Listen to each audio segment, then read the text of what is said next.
Hey everybody. Starting a little later than I wanted to. I was having trouble getting this running on the correct monitor.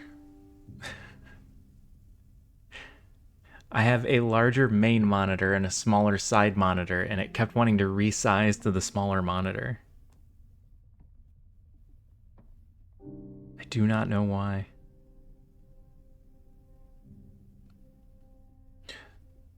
So it's Saturday.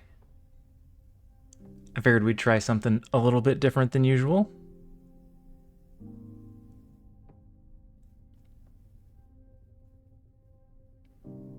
As we do.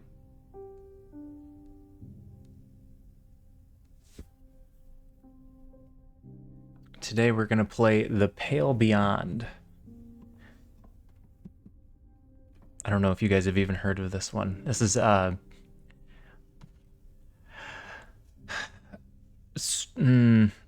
strategy visual novel, I guess, is the best way for me to explain. Hold on, I'm going to lose sound temporarily here. It doesn't like when I click out.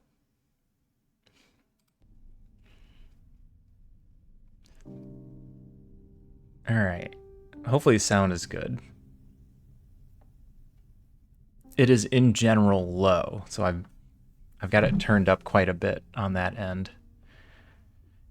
Tried to do a couple of weeks, did poorly, so we're going to start a new one.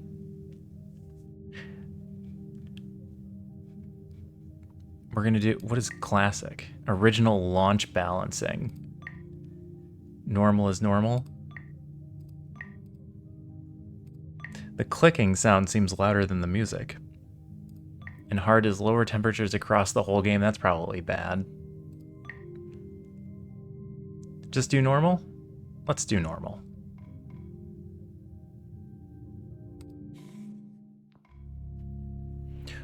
Oh, the air bees cold. Oh, click a thing and then it's going to give us a portion. Oh, the air bees cold of flake and white, as a sailor begs their pledge. Out on the ice they'll stake their claim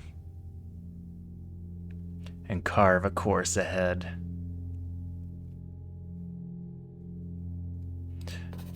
To the souls around them shielding fear, dividing up their dread, a hunger draws the desperate here. It's one that can't be fed. I have no idea if this makes a difference in the game at all. I don't know if the choices we make at the beginning matter.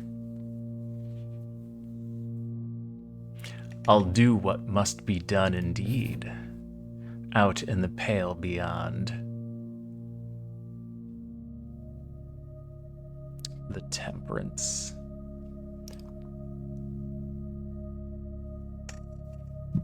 Alright, I really don't know what we're getting into, so. Crew wanted. Able-bodied crew wanted for dangerous expedition. Months of darkness, low wages, slim chance of safe return. Glory to be had in the event of success. Address Overleaf. A signature that looks like a doctor. You're alone in the office. The tea in your hand has long since gone cold. It's perfectly adequate. Looking around the room, you can make out a collection of military books. On the desk is a ship in a bottle. A metronome ticks away steadily. It's actually insufferable. I'm not a music person. Metronome would drive me insane. It's insufferable. The constant chime begins to wear at your patience. Leave it alone. It stops. Keep waiting. You hear footsteps climbing the stairs that brought you here. Remain standing. I prefer to be standing when a person comes in the room. The door behind you swings open. The captain bounds past you to the other side of the desk. Do you have all your teeth? Open my mouth? You bare your teeth to the man. Good. Can never be too careful. Captain sits down. It's the little things that you can lose people to. I've not had scurvy before, if that's why you're asking if I have all my teeth. Exactly what I said. There's more things to worry about than just scurvy. How many people have died under your supervision? I don't appreciate this line of questioning. It's fair. That's a fair question, especially if he's asking me to be the head of a ship. None. That just means that I haven't been doing this long enough. More than I'd care to admit. Can you remember their faces? Every single one. That's usually how that works. Please, take a seat. Just sit down. The chair is uncomfortably large. The seat feels worn.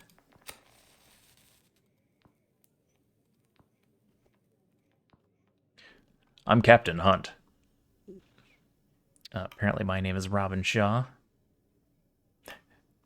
Well, he gave a title, Captain Hunt, and only said the last name, so I'm just Shaw. He nods. Wait for him to continue. I'm not taking the lead. I hope you weren't waiting too long. It's fine. I'm told it's worth the wait. That's a better answer. I'm told it's worth the wait. Good.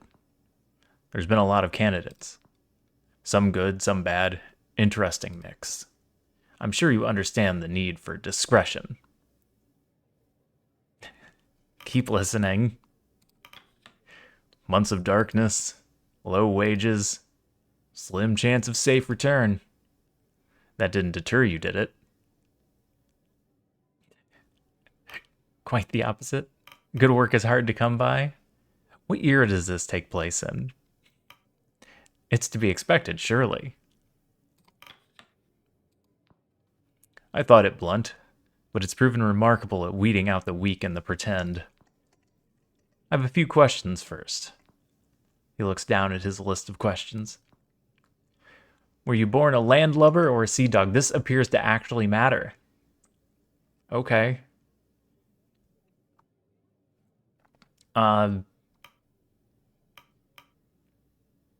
Let's be both. Mixed. If I knew, I'd tell you. I've been all over. Mutt wash. Mutt wash. Plenty of those joining. Myself included. That was a wink. He winked at us. Military experience? Criminal. Let's, merchant? Sail the merchant lines? Let's do the merchant lines. That sounds better than being, I'm a criminal. Probably come back to haunt us. Sailed the merchant lines, 12 years. Very good. What did you trade in? Fruit is good. I knew better than to ask. Anything we could get our hands on? Fruit. Fruit's a good thing to trade. Honest work. Have you ever fired a weapon? Yes. Have you ever killed a man, directly or otherwise? I just said that I had people die under my watch. I would have to take ownership of that, so yes. I see. You're not married, are you? Of course not. I'm a sea person. You better not have a death wish. One must believe they'll return to justify leaving in the first place. Any less and you're doing yourself a disservice. Let him continue. We're here to find the ship in that bottle. It's right there, I found it. It's in the bottle. Mission accomplished. The Viscount. Heard of it? No. Tell me the story. He clears his throat. 5 years ago, she set sail on a research expedition towards the Dead Peninsula. They were trying to find and study the absolute magnetic south. Did they? These are terrible questions. Viscount? Strange name for a ship. It's not pronounced Viscount, is it? Is it Viscount? I know that's wrong, but I don't know what the actual pronunciation is. They can't all be named for dukes and princes. Viscount wasn't always hereditary. It was an earned title once. Admirals certainly love their metaphors, almost as much as their medals. He trails off. Anyway, the point is she never came back. Her last known location was 200 miles south of land, presumed lost to the ice. 5 years is a bit late for a rescue operation. They're probably dead, or it probably sank to the bottom of the sea. Alive or not, their research is supposedly of extreme importance. And we're chasing research? Exactly. I'm getting any more than rumors about lost ships if I'm putting my life at risk. I don't, though. If it's valuable research, somebody's going to pay for it. All right, you have my attention. Captain smiles. Here's what we do know. Not one person or thing has been heard from the Viscount since it first left port. Until now? I assume that's the reason you brought this up. Until now. Someone was found who claims to have been on that ship. And where are they now? Dead. But their testimony seems to have outlived them. Those with more money than sense want that old ship. That's the job. If I don't pick the first mate, somebody else will, and, well, my judge of character has gotten me this far. And who's financing this trip? The usual. Film and lecture rights have been sold, of course. We're in the process of signing off a final benefactor for the expedition. They've even donated a ship. Damn, that's big. We'll be traveling on board the Temperance. The Temperance that I saw at the bottom of the sea at the beginning of this cutscene? She's a beauty. Greenwood. Generational. Not many like it left these days. The Viscount and the Temperance, they're sister ships. Built together. Sent out into the world to die alone. Superstition gets people killed. So does cynicism. Good response. The captain looks at the bottled ship. So what do you think? It's not that much to go on. No, it isn't. The captain checks his watch. Anyway, I think I've heard enough. The captain stands up. We leave in a month. Welcome aboard, Shaw. Proverbially speaking. Don't you need more information? Not if I'm a captain worth his salt. I work with people, not professions. I'd sooner trust a good carpenter than a cruel sailor to save me from drowning. But alas, I'll see you on the Temperance. The captain makes his way to the door and you follow. You arrive at the docks a month to the day. Before you lies a ship. The letters on its side read, Temperance. Approach the Temperance. You walk the cobble to the boarding ramp. Beside is a sharply dressed man overseeing the loading of cargo. He turns to you with a stern expression. You can feel his eyes assessing you.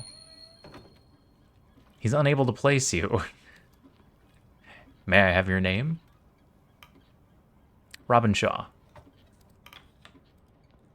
Oh, of course. That would make you the captain's choice for first mate, correct? A person he doesn't know? I'm Mr. Templeton. I shall be operating as chief science officer on this expedition. I am also the incumbent representative of our benefactor. Do, however, consider myself and my team at you and the captain's disposal. Look forward to working together. I expect you to be up for the task. Some of the layabout hunts hired are questionable at best. No doubt I needn't inform you of your duties. You're second only to the Captain Hunt himself. Though I must warn you that you have quite the task ahead. The rabble I've spent the afternoon sorting are the same that you'll have to whip into shape. Punctuality, schedule, a strict adherence is what we need if this expedition is to succeed. I expect you to be an organized sort. You would not have been assigned the role otherwise. I doubt there will be much issue. We can only hope. But your role is more strenuous than it would first seem. Let me know when you're ready to depart. The less valuable time we waste here, the better. Week 0, morning. negative 17 Celsius. It's already cold. You'll be gone for quite a while. It will be some time before you see the city again.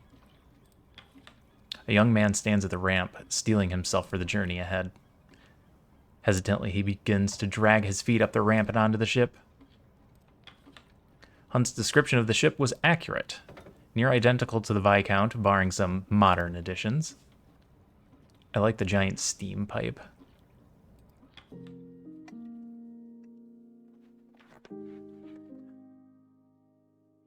Away we go to certain doom. Week 1 on the Temperance.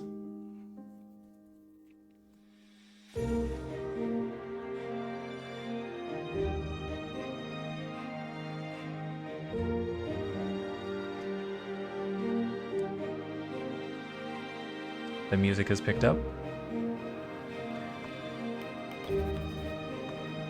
I'm sorry. Oh, that was the beginning. First Mate Shaw, personal log. It's been 1 month since I signed on, and 1 week since we've set sail aboard the Temperance. I'm told the waters will get warmer as we pass the hemisphere before they turn colder. Oh. Sorry, 20 dude. I should have run ads when I first started.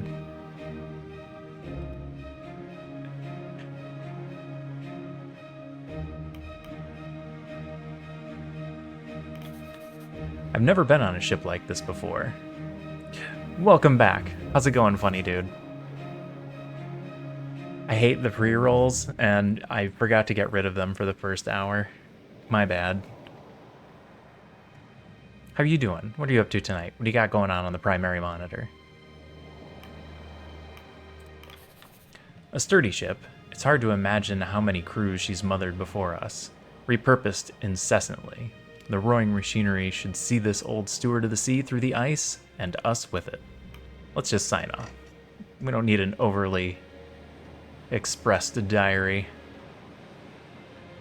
I was your most watched streamer? Wow.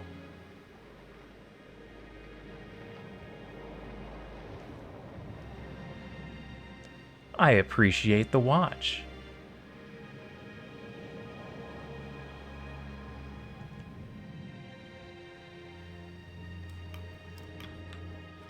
One of Hunt's sailors approaches.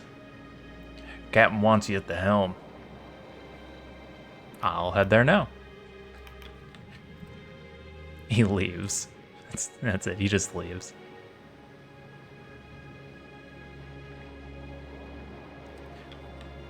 The door to Hunt's cabin is shut tight. The captain himself is busy at the helm.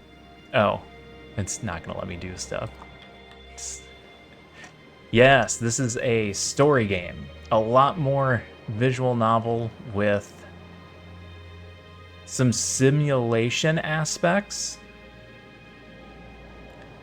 Eventually, we're going to start running the crew and keeping the ship going. You ascend the stairs to the stern and find the old captain manning the helm of the ship. The intro, I believe, is pretty long. Not like super, super long, but another 20 minutes before we really get into the meat. Ah, Robin, lovely day for it, isn't it? It is indeed, Captain. Indeed. It's days like these I make sure to do my share of the sailing. He winks. Let's let him talk. I enjoy these games every once in a while. Especially if the story's good, and this one's had pretty good reviews. He thinks for a moment before stepping aside and stretching out a wrinkled hand. Did you ever take the helm in the merchant navy, or were you stuck carrying crates? Here, why don't we have a try? I'll take the wheel. Chomping on an apple. Apples are good. You grip the wheel and feel the weight of the waves in your arms. All right, we can look around. Oh, that's jarring. Sorry about that. The memory in your muscles rear themselves as you begin to move in time with the ship and the wind. Easy. There, you have it. The captain pats you on the back. Fantastic. Now try to get a sense of where we are. Get some perspective. Okay, we can zoom. Peaceful, isn't it? Panning and zooming speeds can be adjusted. Oh, He takes the wheel back from you. I think I'll drink the morning in a little longer. Would you mind preparing my quarters for the day's work? There's much to do.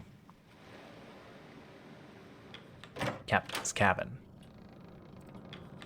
On the desk, you make out a variety of papers, notes, and maps, as well as a sealed letter with a stamp you recognize as the mark of the Apperton Tinning Company. The desk itself is suspended with ropes to keep it safely in place. Smart. Real smart. Yep, we're in the tutorial. Pristine furnished tub secured to the floor. A luxury to be had on the ice. Classical painting depicting sailors doing battle with a kraken. An ode to an old folk story known to all Captain Seamus. Or was it Hamish? We all know this story, but we don't know who the captain was. No problem, I'll be here. Take requests. You take a seat at the end of the room. The captain joins you. Now let's run through our provisions before taking requests. To start, there's 23 souls signed into this expedition, ourselves included. That's 16 free to be assigned to tasks if they aren't already busy. The rest are deployed to their permanent stations. You are only able to deploy crew who you have discovered. They must be in good health and not otherwise deployed to other posts. So there's 23 people, but I've only met 3 of them. We'll be picking up the scouting crew at next port. A lot of us also seem to be in good spirits. The expedition will end, tearing itself apart if you end the week with no decorum left. Morale is high. We have enough provisions for at least 6 months in case of emergencies. If you cannot afford the minimum food rations at the end of a week, crew will become malnourished. Unless cured, the malnourished status will develop into scurvy, a severe status effect that prevents crew from working, eventually killing them at the end of the week. More than enough fuel to see us there and back again. Colder temperatures will increase the minimum fuel required at the end of the week. If you cannot afford that minimum fuel, crew will become freezing. Unless cured, the freezing status will develop into frostbite, a severe status effect that prevents crew from working, eventually killing them at the end of the week. Welcome back. The sledding dogs, well, they're still a matter of negotiation.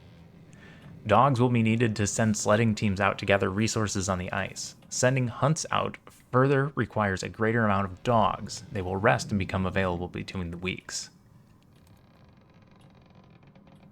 It's early. We'll get the hang of it, I hope. Now, on to work. Corvid? A sailor enters. We found a stowaway in the lower hold. Bring them in. Another sailor enters, leading a young man by their side. You know, you're not the first stowaway I've had. The captain studies them further. You know where we're heading, don't you? I do, sir. The ice. Did you know that before you climbed inside that crate? I did, sir. Ha! How old are you? You're hardly a useful pair of hands. Not true. I can pull my weight, sir. Do you know a jiboom from your bowsprit? I don't. I'm gonna be an awful first mate. I do. I learned it all from my da. Your da? He's Ward's son. Followed him on board back in the city. What should we do with him, Captain? Well, Shaw? Hunt eyes you up. Da is short for dad. That's, I forgot the dialect. You're the first mate. What should we do with him? Keep him aboard. He's not staying on board. It's your decision, not mine. I would keep him. You just told me we'll only have 23 people. And I feel like a useful pair of hands is more important than the amount of food that we need to eat. Keep him. And his dad is here. So we've got somebody to keep him, and he's got scars already. Damn. Keep him aboard. Hunt squints. Why? Make me justify myself. You need all help you can get. He's clearly here because his father is. It would be wrong to separate them again. Don't be a wuss. We don't have time to accommodate this. If the boy wants to freeze to death, let him.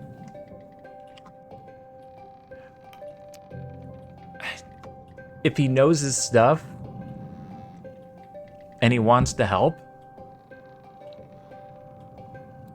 keep him. All right, boy, consider yourself part of the crew. Be sure to keep your nose clean and follow orders. I will, thank you, sir. Captain, not sir. Aye, Captain. The stowaway joins the two sailors below deck, now a member of the crew. Well, it seems the litter has a new runt. I hope the rest won't mind sharing their rations. Plus one available crew. We now have 24 souls on board. Well, it seems the litter... Oh, I read that already. What of the father? What of the father? Split their pay and their rations. Oh no, that's rough. That's an awful thing to do. I doubt he intended for this to happen. We'll keep an eye on them both. Yeah, he didn't want his son to join this expedition. This is like a... Yeah. You feel bad for that apple. How would you feel bad for the apple?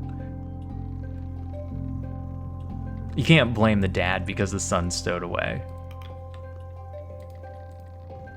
I suppose you're right.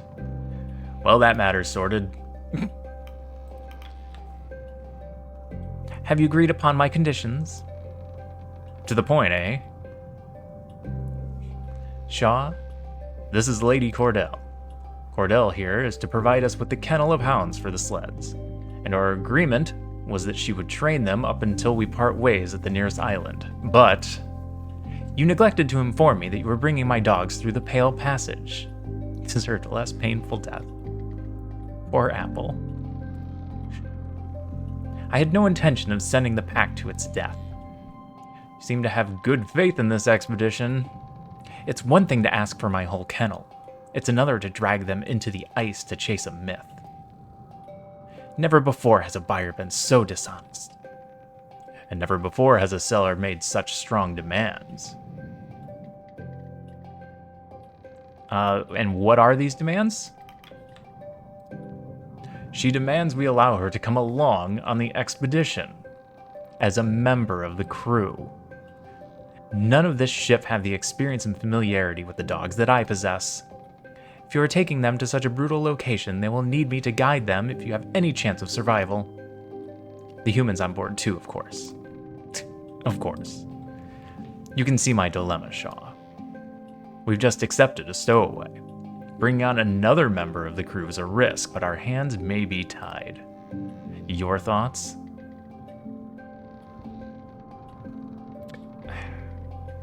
Don't see the harm in having an expert on sled dogs. The harm is having another extra person that we have to feed. We're not canceling the deal. That's awful. We need these dogs. If you're adamant, we accept. She seems kind of weird. Probably because she likes dogs more than people. And it'll be nice to have a dog expert on board, because, I mean, I don't know how to take care of sled dogs. And I doubt a bunch of seamen do either. If you're adamant, we accept. You can't decide that yourself, Shaw. You weren't the captain. But you are right. I doubt Lady Cordell is likely to give up on her demands. He turns to her. This deal is already to your benefit. Do you have anyone on board with extensive training in the management and ruling of dogs?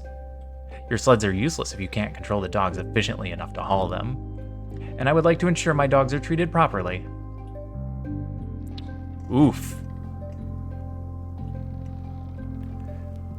We're gonna go with the respectful welcome aboard. Your knowledge should prove valuable.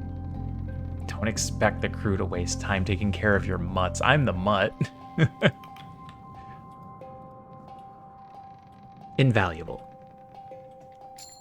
I'll have a room prepared for you below deck. 25 souls set sail that day. No need.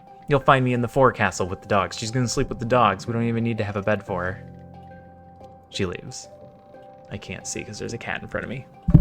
Hey, Lavabot, how's it going? Kitten, you gotta lay down or you gotta go somewhere else. Those are your options.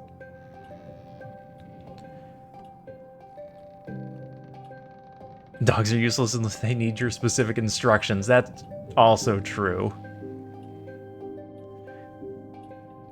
Hope I'm not making mistakes, Shaw. I'm doing just fine. What are you up to tonight, Lavabot? What do you got going on the primary monitor? Any good games out there? 14 available dogs. Finish requests. Now that that's all settled, I have one more errand for you to run. Could you grab the Stoke brothers and order them to meet me up deck after dinner? Hefty lads, red hair. You couldn't mistake them for another.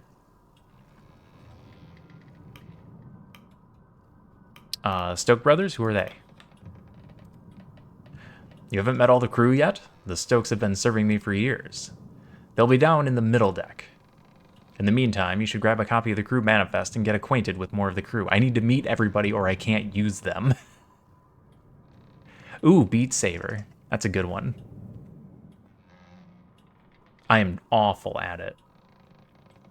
I have no rhythm. Was it a good Spire run? Alright, let's go meet some crew. What's this? Join the figure balancing on the mast. Who's balancing on the mast? Upon closer inspection, you make out the ship's photographer, Kasha Belford, balanced on the ship's mast with her camera, lining up a photo. Bad but getting better. It's the best you can hope for. One with the Ironclad, what are you up to for Ascensions? Wait for her to finish, don't freak her out.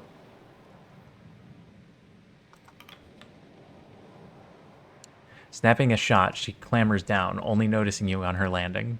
Oh, Officer Shaw. It's about time I met the first officer of this ship.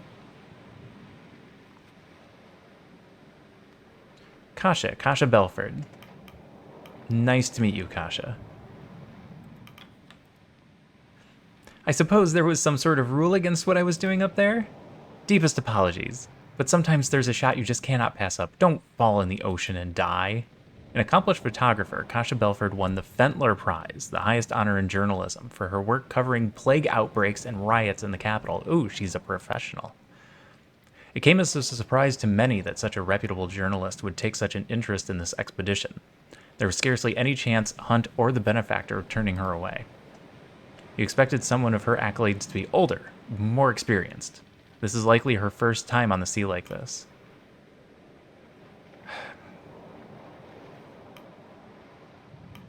Her proof is all we have. No, that's not good. Ascension 4? I like her better than the dog woman. I don't know if she's prepared for this, if she's already climbing the mast to get shots. I'm scared for her. Her proof is all we have if we can't bring back the ship. Alright, her accomplishments surely outweigh her youth. Inexperience is a matter of interest, but her accolades speak for themselves. The cold game. Picture that as a header.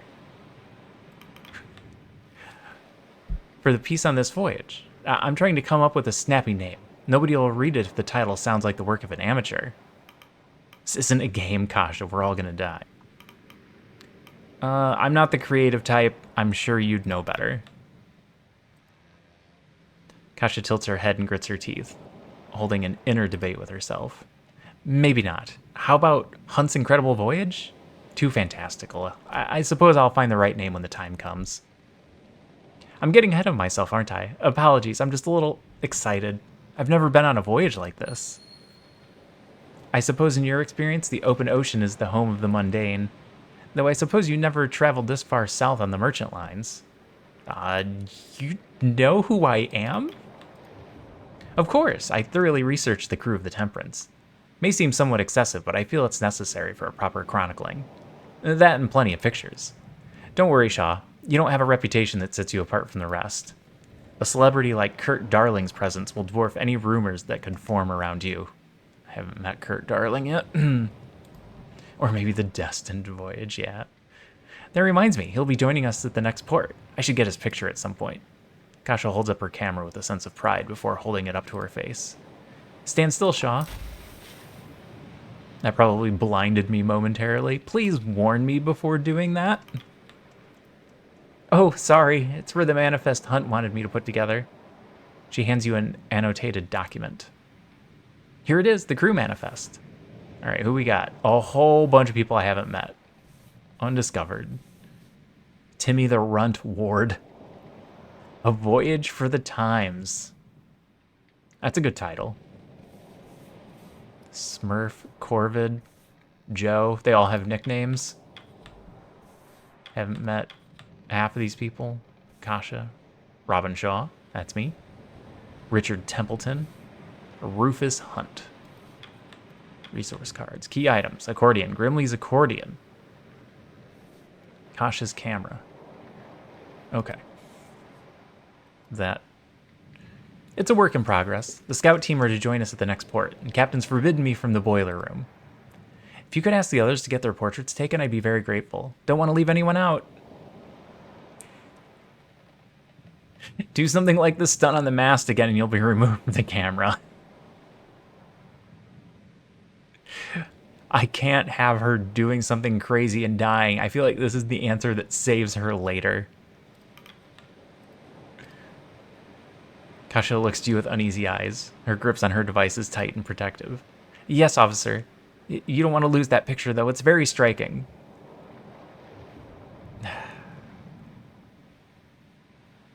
There will be many more chances, but you need to be more careful. The voyage for everyone to join. Understood, Officer Shaw. Won't get carried away again. She hurries past you. You wonder if she'll heed your warnings. She will if she doesn't want to get her camera taken away. 2 Johns. It's about a large man with a youthful gait, carrying a heavy crate over his shoulder with relative ease. Oh, you're Officer Shaw. He gives a bright, warming smile.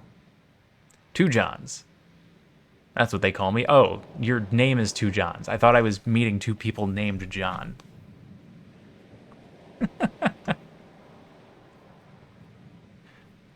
Oh, sinus rinses do suck. I actually can't do them because I have a severely deviated septum, but I don't know anybody that enjoys a sinus rinse. You were sick last week? Yeah, there's been a lot of that going around. It's that time of year when people are together and everyone's out doing stuff. I'm sure you'll get your nickname later. 2 Johns attempts to offer a handshake but loses control of the crate. He struggles before firmly holding it in place with both hands.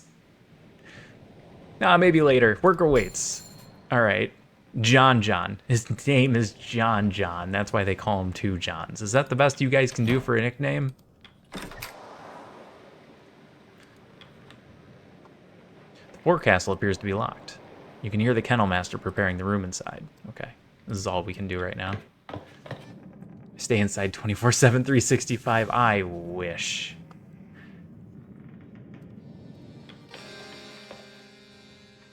Approach the cook. You find yourself almost knocking over a man carrying a heavy pot.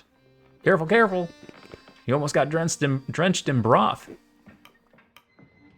You should be more careful. Don't be a dick. Apologies, I'm in a rush. On a request for Hunt. From Hunt? Is there an issue with the ship? I don't know. There's a cat in my way. Come here. You need to be in my lap or on the floor. Those are your choices. You have to pick one. No, he just wanted to find the Stoke brothers. This guy's got kind of red hair. Not surprised. Those 2 are the only ones who know what's going on aboard this bloody ship. You hear a roar from the other side of the room. Oh, what's holding you up? The cook shakes his head with a smile and chuckles slightly to himself. He grabs the large pot, preparing to make his way to the hungry crew before turning his head to you. If you don't mind, could you carry the tray of biscuits behind me? Carry the tray. You grab the plate and follow the cook out the door to the table where the crew are waiting with bated breath. Upon the cook's arrival, the sailors let out a rowdy cheer, the ship's cook placing the broth upon the table. It's just broth and bread, isn't it? Trust me, fellas, this one's worth the wait. The cook speaks with a tone of pride as he ladles the broth into the bowls of the crew. Oi, one at a time, you animals. Ward, you're awfully handsy for only one arm. Piss off, Junior. Got some bread here, too. Grab it fast before Tucker beats you to it. The crew laughs and are merry as Junior guides you back through the kitchen. You seem popular. We weren't properly introduced. Robin Shaw, right? I've been keeping track of all the new crew. Yoren Stokes, but nobody calls me that. You'll hear them all call me Junior. You should do the same. No idea why Hunt picked someone he's never worked with as first mate. Thanks for that. But you seem the helpful sort. Glad to have you aboard. Have you been traveling with him long? My brother and I are among Hunt's most tenured crew. It's not often he'll hire outsiders, but I suppose this job is too big for just the usual suspects. Why Junior? Because he's the younger one. Why did I ask that? Simple nickname, my older brother's in the crew, hence Junior. Not very interesting, I know, but it is what it is. Of course he's popular, he's the chef. Alright, Hunt wished to see you as soon as possible. Ah yes, good old Hunt. Never a rest on this ship, let me tell you. Especially when Hunt takes a liking to you. Okay, call the crew for dinner.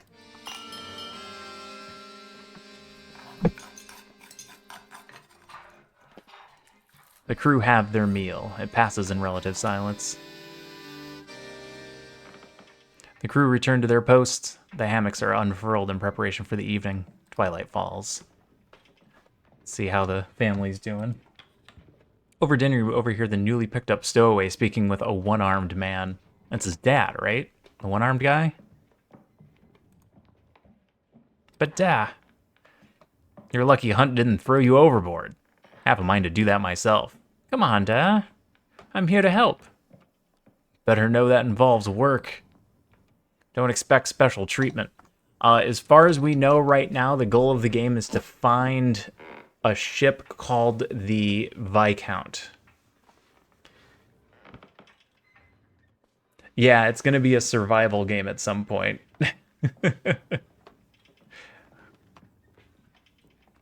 But we're trying to find a ship that disappeared, and supposedly someone from the crew recently showed up alive. But then they died before anyone had a chance to really question them. I'm 100% sure this is a death voyage. I am also pretty sure it is. Don't expect special treatment. I won't. You're an impossible child, Timmy. Doug Ward added to the manifest. I have to meet everybody. That's what I need to do. Oh, right now. Oh, that's my cabin. That's my journal. That's Templeton. What do we got over here? As you look over the railing out to the ocean, a wisp of smoke flies past your face. You turn to examine and spot a sailor with a pipe in his mouth and a sheet of paper in his hand, overlooking the stirring waters. Smoking sailor. Looking at something? Not many sailors can read or write. What's the letter? A letter. All you need to know. Tashi. After introducing himself, Tashi falls silent and begins to read the letter. Trying to draw a conversation from him may be similar to extracting teeth. Crazy theory, Sean is from the missing ship and lost his memory and has a curse that makes every ship he gets on sink. Oh my god.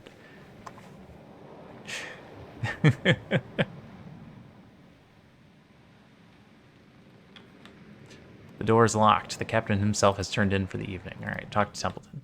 Spot Templeton looking out into the sunset. As you approach, he turns to you and nods. Ah, Officer Shaw. It will be some time before we see a sunset such as this again. The light distribution towards the southern pole is quite the change. I noticed you weren't at dinner with the others. I prefer to eat in solitude. I have my own cabin, and I make use of it. Templeton keeps his focus on the reflection of the setting sun over the stirring waters of the ocean. There's great expectation upon us, officer. Do you think Captain Hunt is up to the task? From who? Who is the benefactor? Who's paying for all this? The dog girl make it out by eating her dogs, but died of food poisoning. That is not for you to know, not yet. Templeton looks down, catching his reflection in the ocean's surface. He looks back up at the sunset. Quite the sight, but I wouldn't linger upon it too long. We should retire for the evening. It's important the first officer be well rested. Hold E to advance to the next week.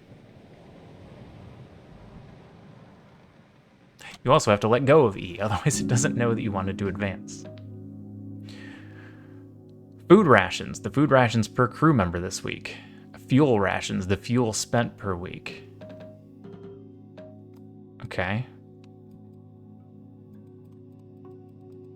Can I not change this one?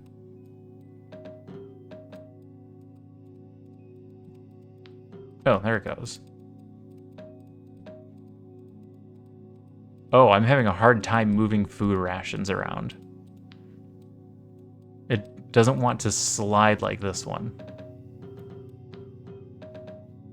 Okay, it's hard to catch.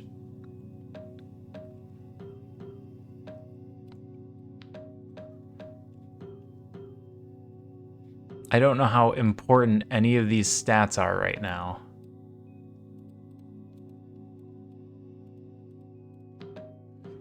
So I'm tempted to just let decorum fall a little bit while I know people are currently happy. Starve the crew. No food. Immediately everyone hates us.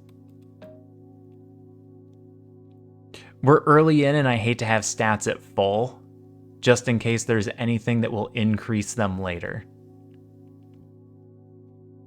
So we're going to start at half rations, half fuel, and do 20%.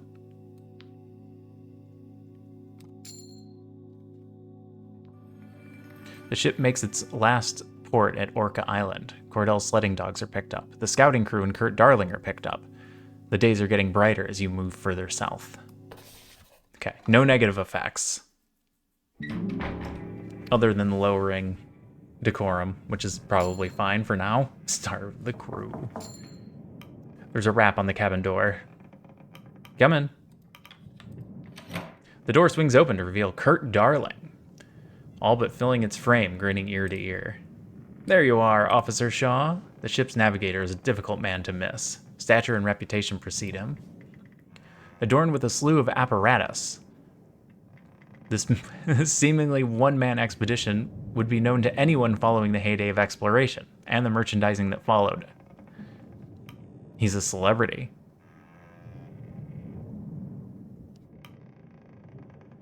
I mean, he's a sailing celebrity, and I'm a sailing person. It sounds like he knows what he's doing. It would be an honor.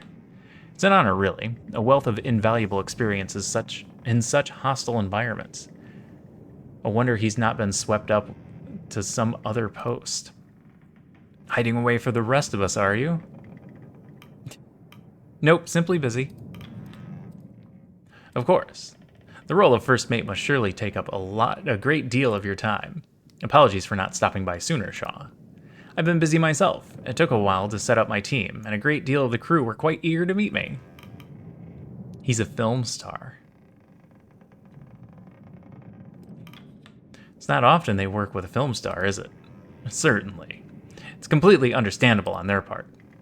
There aren't many who haven't seen my films, particularly in this line of work. I use a lot of emojis. I don't even know that many emojis. More than one fellow on this crew said my work inspired them to explore the world.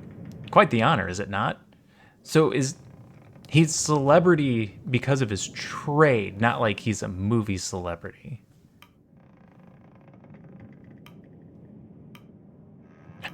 I'm certain you receive that praise often. Not as often as you would think. I suppose I did get distracted, didn't I? Anyway, I was hoping you'd join me up deck. Of course, why? We finally entered the pack. I thought you'd want to see it for yourself. Okay. I'll be right behind you. Kurt turns to walk away before turning back. Oh, and enjoy your morning. It's a good day, Shaw. He leaves, Kurt Darling added to the manifest. I've now met 7 of the 29 people on this ship. I need to meet more people. The door of the doctor's office remains locked. Seems the good doctor isn't in, or perhaps enjoying his sleep. Famous picture girl who's mad at you grounded her in a famous filmmaker. I think he's just popular. I don't know. You were yet to come across the ship's doctor even after all this time. That's probably bad. Anyone downstairs? Many of the crew are still fast asleep laying in hammocks. Best not disturb them, Shaw. You don't want to find yourself dealing with an abruptly woken sailor. Let's head up deck. The sound of snoring are rather obnoxious. Must be nice to have your own cabin. At the stern, you notice an older sailor at the helm, with an eye patch. The old man takes in a deep breath of the cold air before letting out a satisfied exhale. Morning. And a good morning to you. He eyes you up. Officer Shaw, right? Lefty. Call me that on account of, well, that should be obvious. Yeah, he's extremely trusting. I am first mate, and he doesn't know me. There's a bunch of people on this ship that he's worked with for years, and none of them are first mate. He chuckles. And don't worry about the bad sight. This is all feel. Just keeping her steady. He examines you. Surprised Hunt picked from the outside for his first mate. I am surprised as well. He seems the insular type.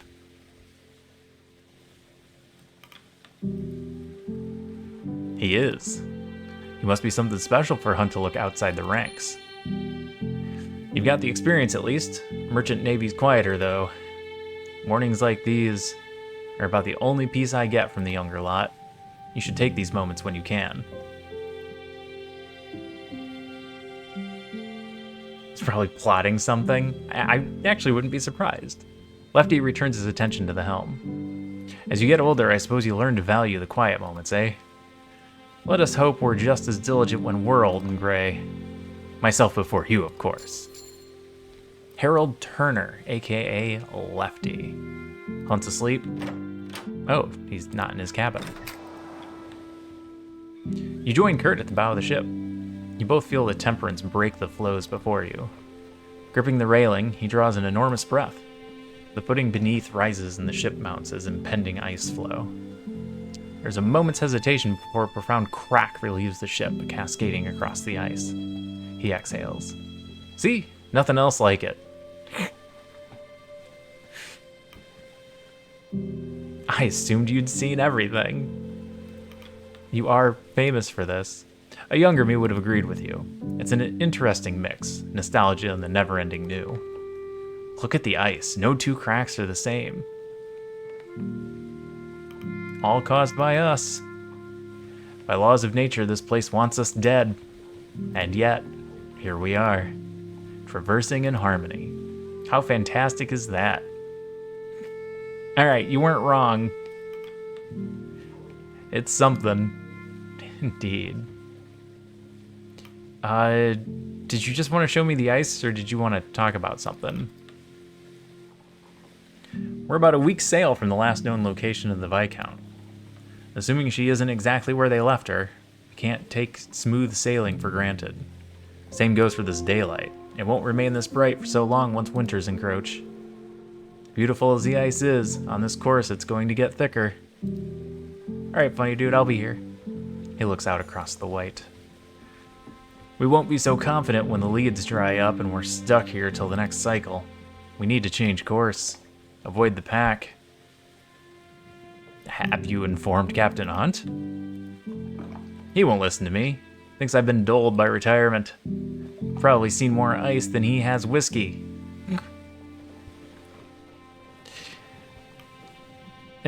I'm not gonna say we have enough supplies if it comes to that. It's not my decision, technically.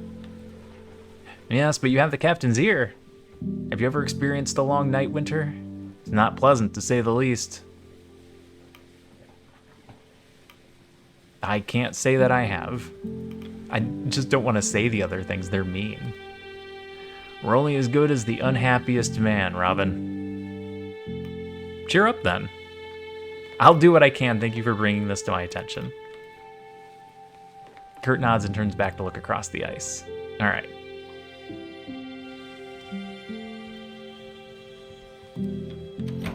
So the fear is that we're going to get trapped in an ice pack. Because we're cracking the flows, which means we're hitting ice. Ah, Shaw. Ready for another day of work? Did you hear Kurt's advice? He wants us to switch course. Aye, he had a few words to share. He may have been an expert in his time, but these days Kurt is one with more money than sense. Anyway, back to work. I was hoping you'd help me work through a few more requests from the crew. You may have noticed the line pooling up outside. Everyone wants something, it seems. Call them in as you please. Okay. Hammond? I haven't met Hammond yet. A short, sour-faced man in engineer clothing approaches. Are you acting daft, Hunt? Not with intention. Not bloody surprised you didn't notice. Shaw, this is our chief engineer, Clive Hammond. An opinionated one. What is it, Hammond? We've hit the ice, and you haven't assigned any extra men down on the boiler. You have your engineering team, and we've only got 6 arms between us. I need more manpower maintaining this. Sailors. Many of the crew have their own tasks they're busy with. I know I've already assigned Smurf on a matter. Captain turns to you. -1 crew. How many do you think is fair? 1? 3? More. Open the crew manifest to choose how many sailors you wish to assign. I haven't met enough people. There's a bunch of people I don't know. I can't assign people I haven't met yet. All right, the specialists are doing their own thing. I don't know the scientists or the engineers or the scouts. You want me to put 4 people in here? I have enough to cover that.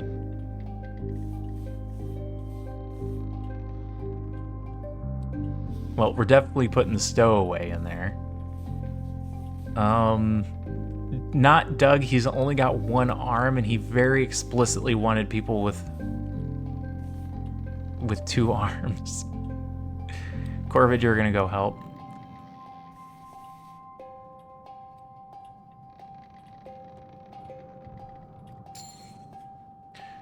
You can take Tashi, 2 Johns, Runt, and Corvid. You're giving me the bloody stowaway? Would you rather none? The engineer holds his tongue. Fine. But you can tell me how right I was when we're buried under the ice. He leaves. A good spirit, that one, beneath the oil and the temper. You won't be seeing much of him, though. Prefers to burrow himself into the boiler room. Okay, what's the camera lady need? Captain Shaw? A thought occurred to me the other day while looking through the crew manifest, and, well, it might be too late for this now, and we've already entered the ice. Out with it. I thought it would be good to have individual photos for the full crew. For your report. Not only my report, it would be good reference for the manifest. Put faces to the names. Much of this crew have served me for years, some decades. I have little problem putting faces to the names. Your thoughts, Shaw? I mean, it would be useful for me, because I don't know them. A waste of time. It's a good idea. If nothing else, it'd make for a good souvenir.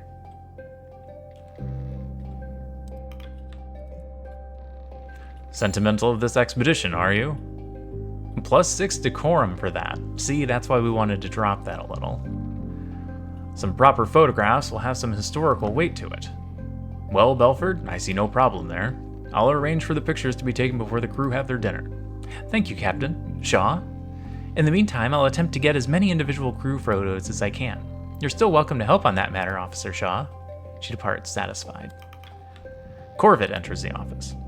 Hunt, you asked for a report on how the stowaway was doing?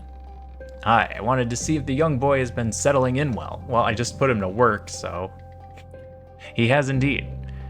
It means another mouth to feed, but the boy works hard and doesn't ask much. And he has his dad to guide him as well. I'm sure the boy's father's ecstatic. Worried sick, but happy. Well, what do you know, Shaw? 14 decorum. Perhaps we were right to keep the boy aboard. Maybe I should have lowered this even more. She leaves. Oh, Corvid's a female? I didn't catch that.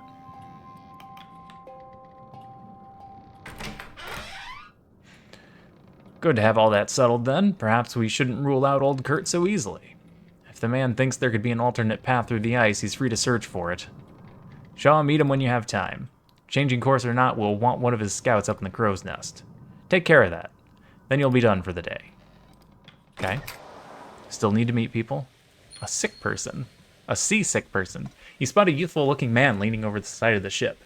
His head slumped as he looks into the icy pool below. It appears he's been visited by a spot of seasickness.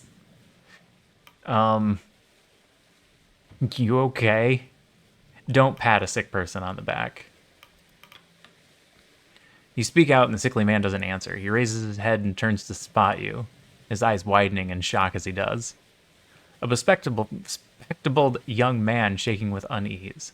He stares at you for a brief moment, a look of shame plastered upon his face. Sorry. We don't know who he is. He might not be able to handle the water. Are you all right? Yes. Well, not really. I'm very sorry. The man turns around and hurriedly runs in the opposite direction, avoiding your gaze. Arthur Nutley added to the manifest. Okay. While examining the rigging of the ship, your eyes notice a figure darting by, climbing on the ropes with ease. The figure lands on their feet before dusting themselves off. Their outfit denotes one of Kurt's scouting crew. No problems. She looks to you. And you are? I'm the first mate. You should address me as such. Officer Shaw, yourself? Flick, I'm one of Kurt's crew. Don't worry about my safety. I know what I'm doing. Trust me. Kurt doesn't just hire anyone. Well, he didn't hire me for no reason. Got the medals in gymnastics if you're worried about my credentials. Flick jumps up and returns to scaling the rigging of the ship. Soren Kiliper.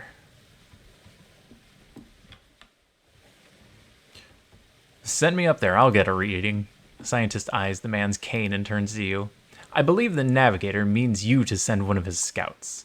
The navigator clears his throat and taps his cane. Of course, ahem. If you find one of mine, they'll get us a reading rightly. Okay. I know Flick. And it specifically has to be a scout. Okay, we're learning. They ascend to the nest and take a reading with the sextant. All clear from up top.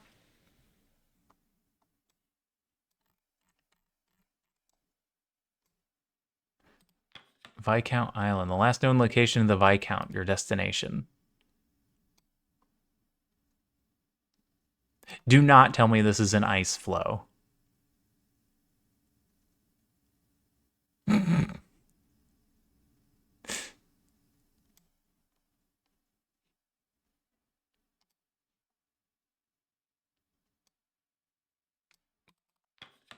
The last port you made where you picked up Kurt and the scouting team.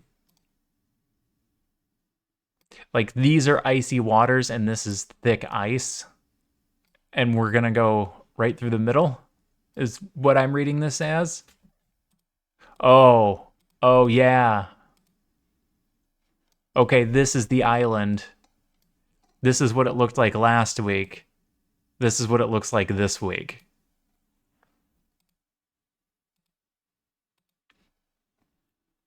And he noticed that this came together and was like, don't go that way. Take a different route.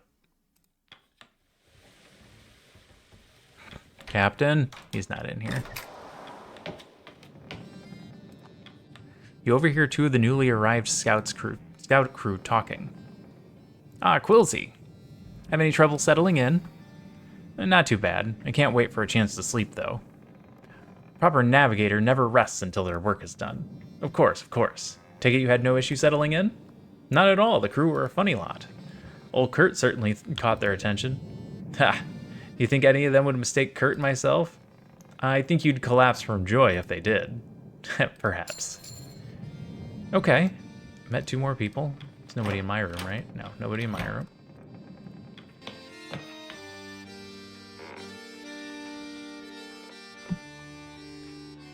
Pumps. Nobody in the pumps. Pantry. The moment you enter the pantry, a bag of flour drops on your head, scattering all over your officer's uniform. Oops. Heh, gnomes. The hell was that, gnomes? You wipe the flour off of you before continuing. Tinned food, plus tinned food. You lift a crate of tins from the shelves. Okay.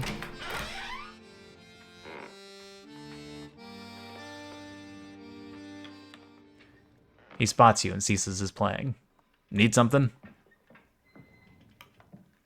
You're Grimly, right? The man grunts. Aye. Grimly Stoke. I'm the ship's carpenter. Oh god, shouldn't you be working? Then you're Junior's brother. Junior? Oh, you're Shaw. Junior mentioned you. I was just speaking to him too. Alright, it was good to meet you, Grimly. I'll just walk away. He just grunts. Won't keep you from your work. Don't keep me from my break. Get a little background accordion music. Ah, one step ahead of me. If you add those tins to the hoosh, we should be good for dinner. Crew need fed for the week. Feed the pot. Counts as 20 food or 3 fuel. Resource items may be spent here for instant effects, increasing food. All right.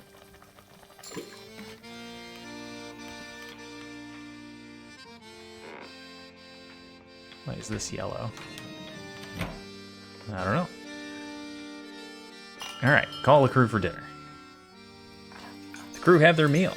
Ha! Shall we toast to the ice? Aye.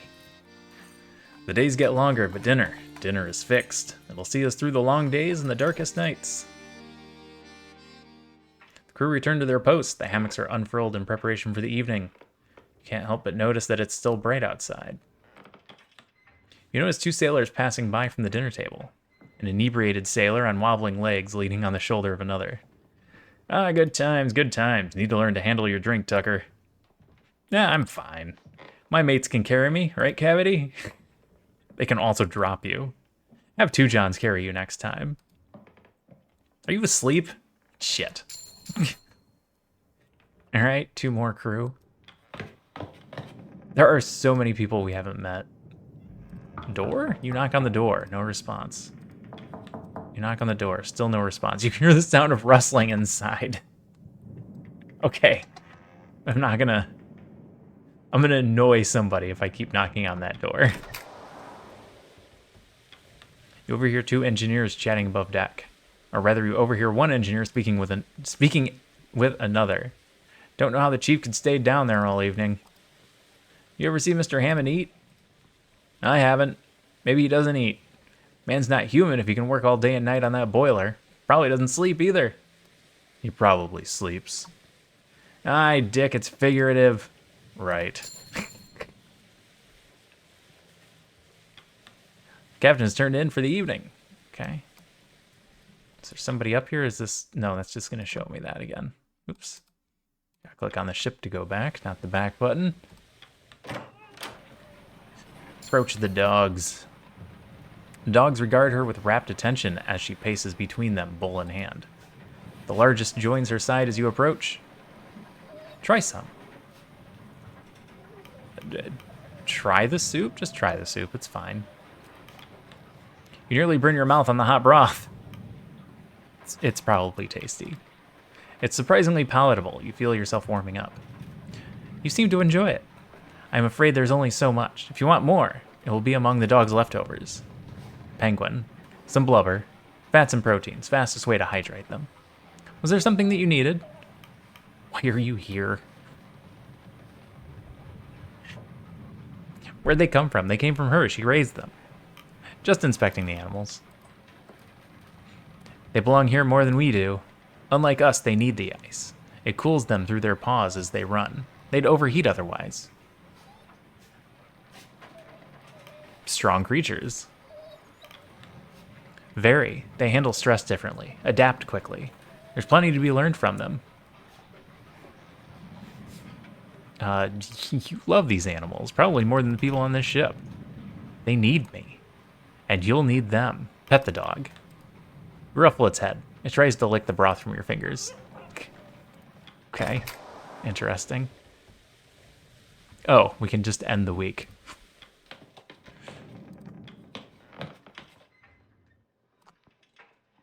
I didn't see anyone else to meet, and I know we still haven't met some people.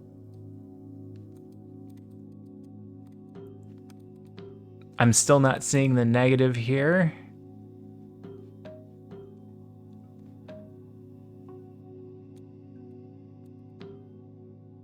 I feel like we're gonna end up needing both of these later, but I hate to let decorum get that low this early. You know what? Let it get that low this early. Do half rations, just in case we have to put more food in the pot again. Oh no, somebody didn't like that. Another week passes, the Temperance has finally entered the thick ice leads. The days grow even brighter.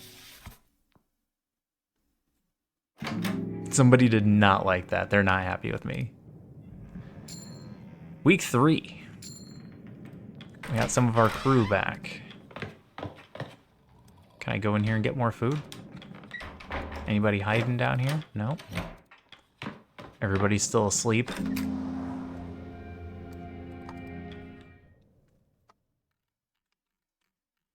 Yeah. Yeah, we went right into it.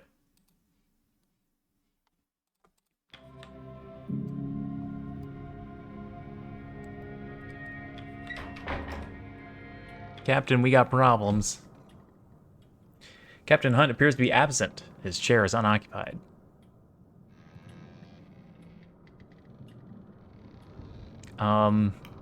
Wait for the captain. The whole room shudders.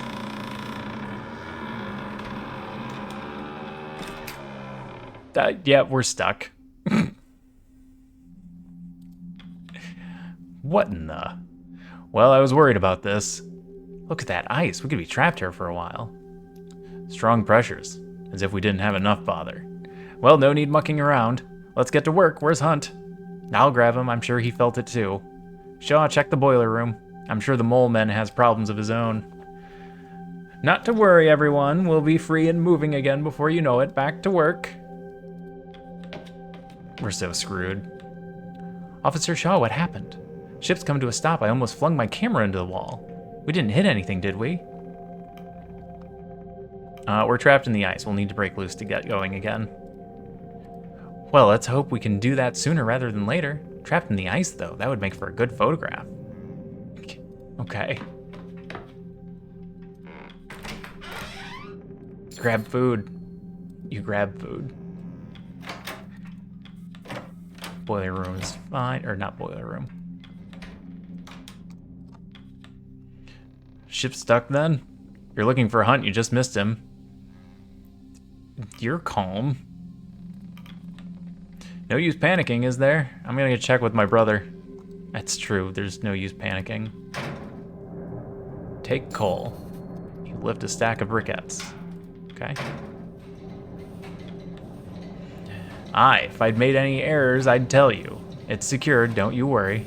They notice you. I'm sure you're aware of the situation, what's happening. I'm ensuring that the boiler was not damaged in the sudden commotion. And I told you that if it was, you'd already know. I'm not in the business of making mistakes. I know that if the furnace goes, we go down with it. Yes, but you're only one man with just a pair of engineers as assistants. Just looking at the number of valves, this seems far too much for you to handle. Maybe your bloody benefactor should have considered that. I've gotten used to it by now. It'll hold, trust me. I will. Well, I'll have to, won't I? I don't fancy staying on the ship any longer than necessary. It's imperative we break free from the ice as quick as possible. Hammond eyes you. A grimace on his face. First mate's here. But where's the one who got us into this bloody mess?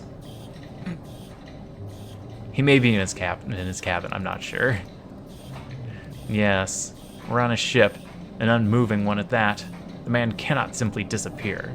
If he's anywhere, it must be in his cabin. When you find the man, give him an earful on my behalf. Can't do it myself, too busy keeping us alive. Templeton gives a nod. I believe you and I both owe our good captain a visit, Shaw. But you should call the crew for dinner first. Routine is important, especially now. Not before we fed this furnace. Mind grabbing some coal from the bunker, Shaw? Or are you afraid to dirty your hands like Mr. Templeton over here? She needs fuel for the week. Feed the furnace. I grabbed some coal. Get us up to 95. Perfect. Ask the engineer to raise the heat to cure crew of freezing. Okay. It doesn't bode well. You emerge mid-deck to find the crew readying themselves for dinner, despite the ice. Some seem nervous, others as if nothing has changed at all.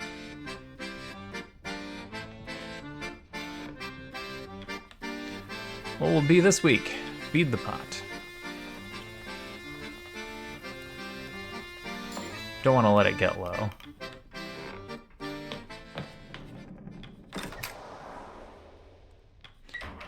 How are the dogs doing? Officer Shaw, it would appear we've stopped. Curious. Hunt was warned of this pathway, was he not? Even I could see the risks, and yet an experienced sailor carried on. I wonder what goes through that man's head. Pet the dog. You pat his head. You tickle behind its ears. You rub its chin. He's not in here.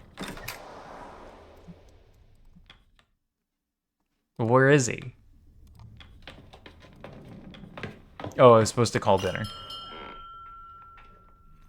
The crew have their meal. The dinner is shared. The crew return to their posts. The hammocks are unfurled in preparation for the evening. You can't help but notice that it's still bright light outside. You didn't see him either? He didn't pass by, but his cabin door was locked when I checked. Slippery bastard. What are you thinking, Hunt?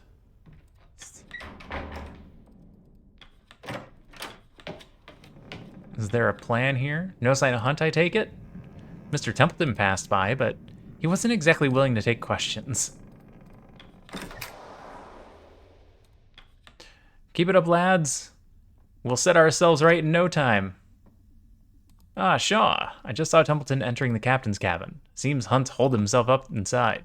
Maybe if you had a word with our good captain, he'd be willing to lend a hand. They're out here trying to break us free. The route behind us has now frozen over already. We are stuck. And if it's -8 Celsius, that means more water is going to turn to ice, and this is going to pressure the bottom of the ship. I was informed that he was here. Where could he have hidden himself? I see a leg in the tub.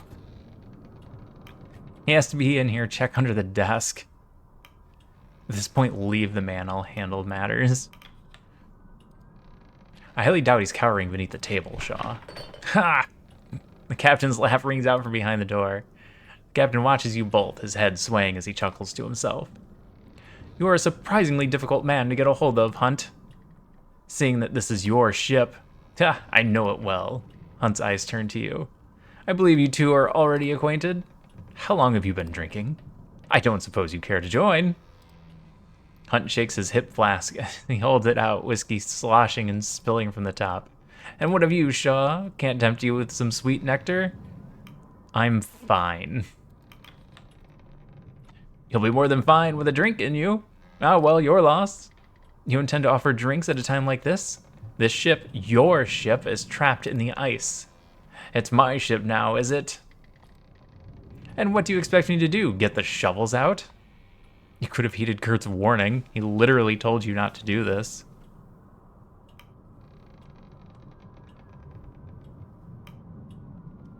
Well, let's not provoke the guy. What do you mean this isn't your ship? Bought it in an auction. Not by myself. Imagine that. Captain of a private vessel, and I don't even own it. Pathetic. Mr. Hunt. Captain. If you are not fit to stand, then you should retire for the night. Shaw will stand in your stead, and we can continue in the morning. And abandon my duty? No captain would do that No captain who would do that is a fit captain, wouldn't you agree? Well, not you. Shaw, isn't that right? What do you think makes for a good leader?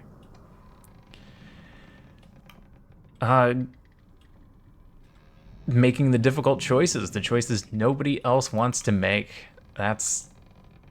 You have to do the thing. Do you think you could live with yourself? They all act like the choice is the difficult part. The choice is easy, Shaw, instinctual. It's not being able to sleep after that. That's what they never prepare you for. But I'm serious, Shaw. To you, what makes a good leader? We don't have time for it. In a word, then. What makes a leader? Willpower. Willpower would be my answer. Willpower? Explain.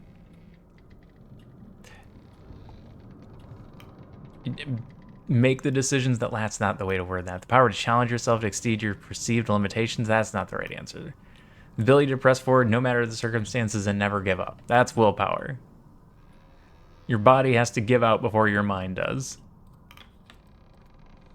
And if your crew submits before you do, I don't think they'd appreciate being pushed forward in a hopeless situation. You can look to someone always pressing on against all odds and call that bravery. Others would call it fatal stubbornness.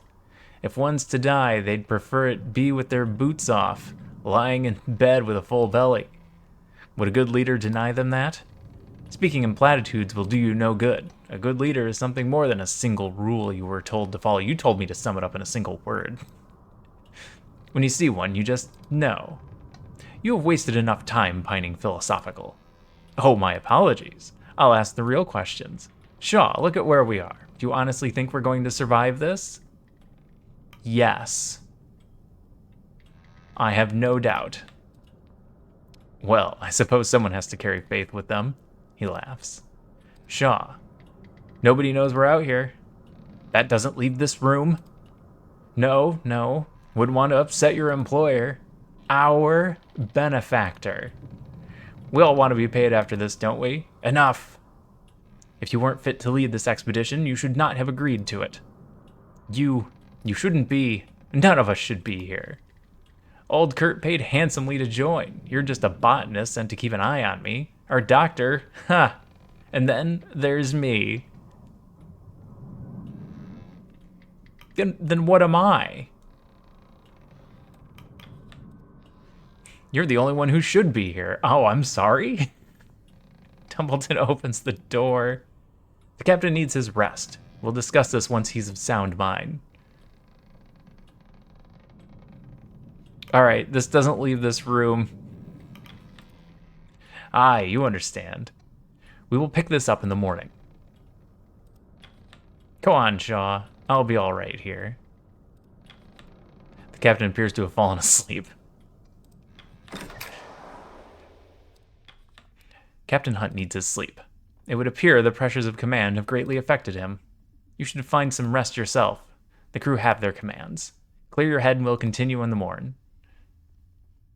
There's nothing else for me to do right now.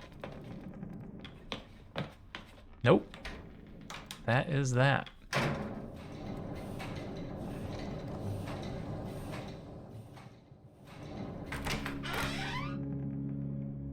You awake to a room awash with green. I'm sorry. What with minus 13 available crew? There's a loud bang on your door and a familiar voice speaks from behind the wood. Shaw, are you in there? Shaw. Hammond, what's going on? Why is everything green? Never mind the green. The boiler's in serious trouble. Pumps need manned and we need to stop the whole system overheating. And I don't need to tell you, if the furnace goes, we go. Lead the way. Right, let's move. We need to find the captain, now. Kasha rushes up, holding her camera tight as the ship rumbles. What's happening? Are we going under? Not if we can help it. Out of the way. It's safe to go up top, right? That aurora, it's a shot I can't miss. Oh, it's an aurora borealis. Is that right? Borealis is still magnetic south? Kasha steps back before snapping a photograph of the ensuing chaos. The lights of the aurora flicker over the pale ice. Oh, we are screwed.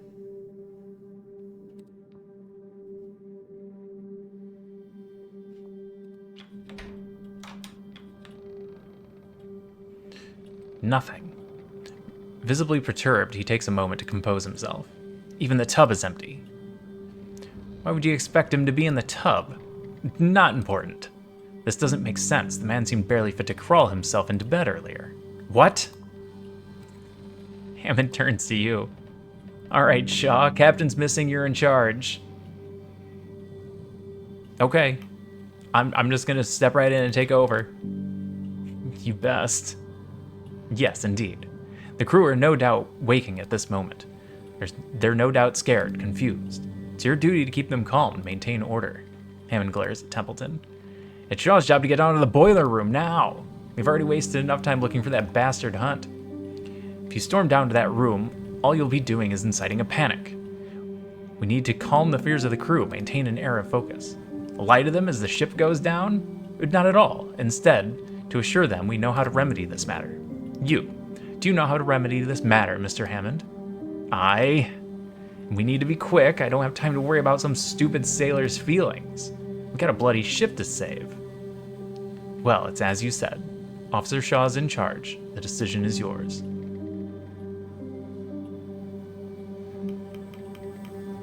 We can't waste time. We have to fix the focus has to be on surviving. Hammond's right, we can't waste any more time, the boiler won't wait. Fine. And we'll keep the crew at bay then. Come on, don't worry about him, let's go. Yeah, we're not messing around with the boiler. Minus 15 decorum. As more of the crew notice you and Hammond descending below, the whispers begin. Soon the crew picks up pace, walking directionless with hurried footsteps. Well, that's not good either. Kurt approaches. Boiler trouble, I take it? I'll lend a hand. Not when you're walking with that cane, you're not. I have enough strength to go tell the crew to hit the lower decks, as many as possible. Let's go, Shaw. Time to save this blasted ship. You descend the ladder. Ahead you can see the brothers trying to open the door to the hold. Trying to get in? Same, door's stuck. Pull harder, you bastards. We need to get in there. These are all things we need to say. Can you help? They are helping. The metal door unsticks, grimly looks to you before darting off into the darkness. Where's that bloody idiot running off to? To sound the alarm. Bloody hells. Let's get moving. You enter the boiler room. As you enter, Hammond's engineering team are hard at work. The larger of the two engineers loses grip of their valve as steam begins to shoot out, causing Hammond to dash forward. Watch it! Hammond tackles the engineer to the ground, saving him from a nasty steam burn. Made it just in time. What's the word, Chief? Keep those valves pumping. We need to avoid a water hammer, or we won't be making it off the ship. Shaw, the rest of the crew aren't here. Grab a valve and start turning. There are a bunch of valves. Grab a valve and begin turning, trying all you can to keep the water at bay. Pump! You feel the ache in your muscles as you continue to push the valve, keeping the pressure at bay.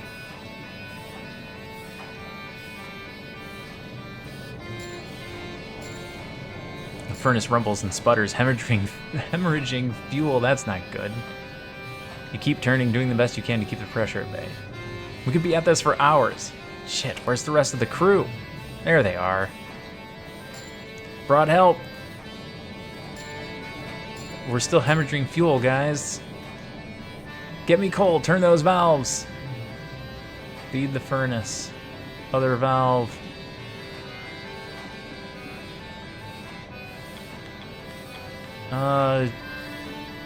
Two Johns, you're strong.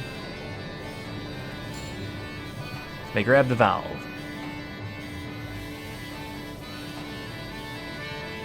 He's only got one arm. He's old. Those are small guys.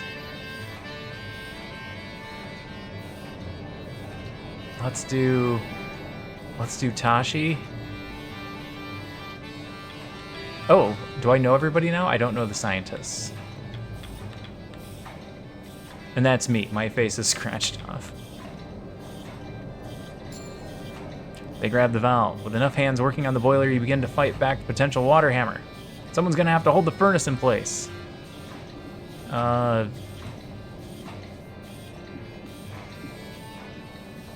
Tucker? Tucker, maybe? Tucker approaches the furnace. The room shakes. Water hammer! A jet of steam paints Higgs. Oh, sorry. It subsides as they writhe in agony. When a person gains a severe status such as wounded, scurvy, or frostbite, they will be unavailable to work. Alright, he's injured. You keep the work shifting the valves until the boiler has fully calmed. The ship is saved. You won't be sinking today. Plus 20 decorum. Yeah. As the crew gives assistance to the wounded Higgs, you feel your muscles tense.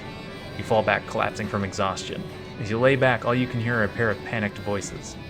Where the hell is Captain Hunt? He's gone.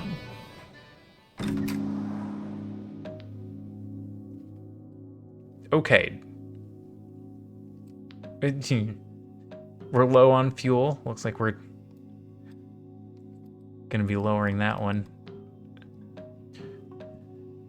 Decorum is finally starting to get a little bit lower, but we're still gonna do half rations and try and keep this at about half.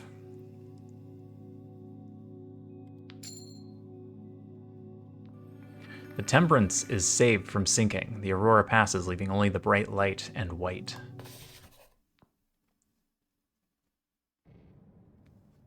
Oh, they made camps. Yeah, we are stuck. You are alone in the captain's cabin. Out across the deck can be heard the commotion of the crew. Word has spread quickly that Captain Hunt is missing. Templeton slips in through the door. Shaw? Still no sign of Hunt? I'm afraid not.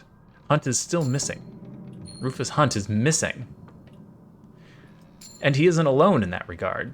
I'm sorry, my max crew went down to 28. What was it before? Sanders, Sparrow, and Grenner also unaccounted for. Did I know them? I don't think I knew them. Oh.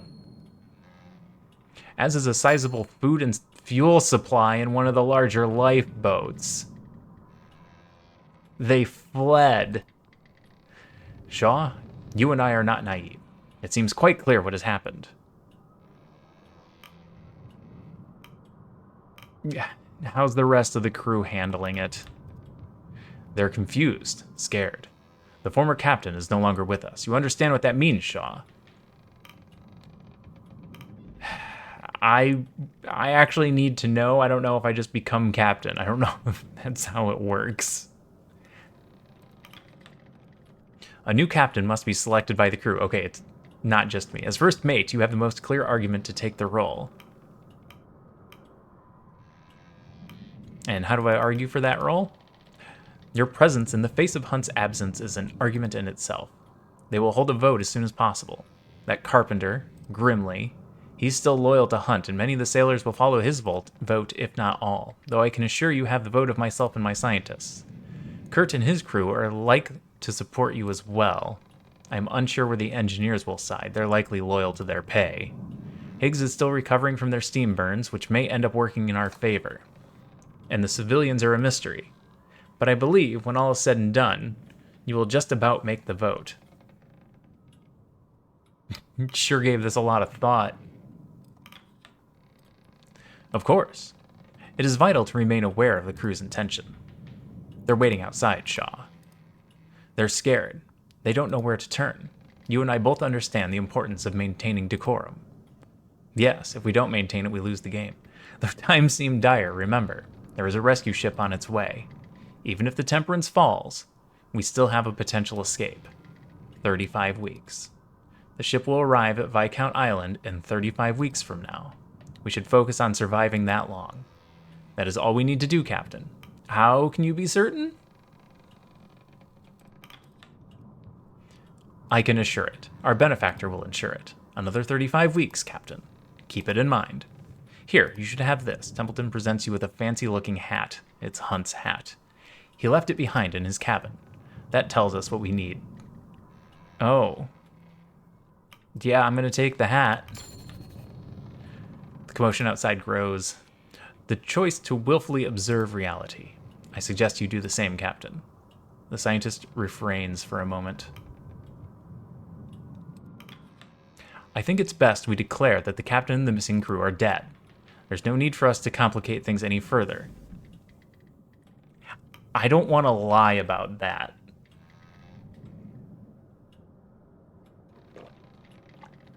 That seems like a bad call. Yeah, he's dead. And then maybe he suddenly turns back up later. I'm the captain now. I'm not gonna lie. Leaders lie, get used to it. Crew's waiting for you on deck. You lie when you have to. You don't lie in this situation. The last place you saw Captain Hunt, there's still drops of whiskey, frozen. Hunt's ledger is gone. Interesting. The hushed voices become more distinct as you make your way back out into the open air. You notice the absence of Higgs. The crew members notice you and stop. Their attention ripples across the deck. Attention! It should be clear by now that Captain Hunt is no longer serving his post. As such, we should vote in the new captain. I nominate Officer Shaw for the role, the clear choice as first mate. And what of Hunt? I do not see him among us, do you? Don't see a body either. He's still out there, we don't know what happened. Something we can discover. For now, someone has to take reins of command. All in favor of Officer Shaw. Start the voting process. I didn't get a chance to speak my piece.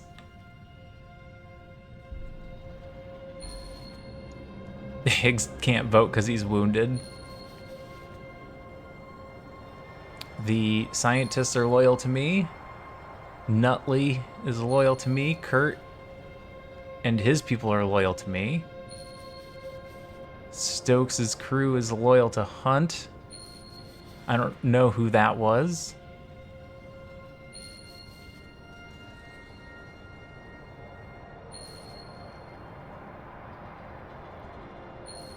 Ooh, one vote. Hey, Pyro.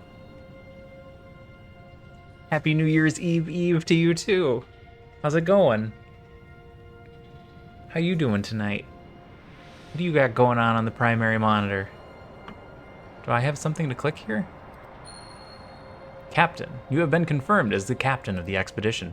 Can I lose that vote? It seems like that might end the game. Well, the ayes have it. Shaw shall be acting captain from this point forward. Stream a robot. What robot game? I like robots. Acting in Captain Hunt's stead. The crowd looks to you expectantly as Templeton gives you a knowing nod. A moment passes in the cold as they await your next words, curious murmurings scattering between the crew. To those who don't know me, I'm Robin Shaw. As they look to you, it's not long before the obvious question spills from the crew members' mouths. Where's Captain Hunt?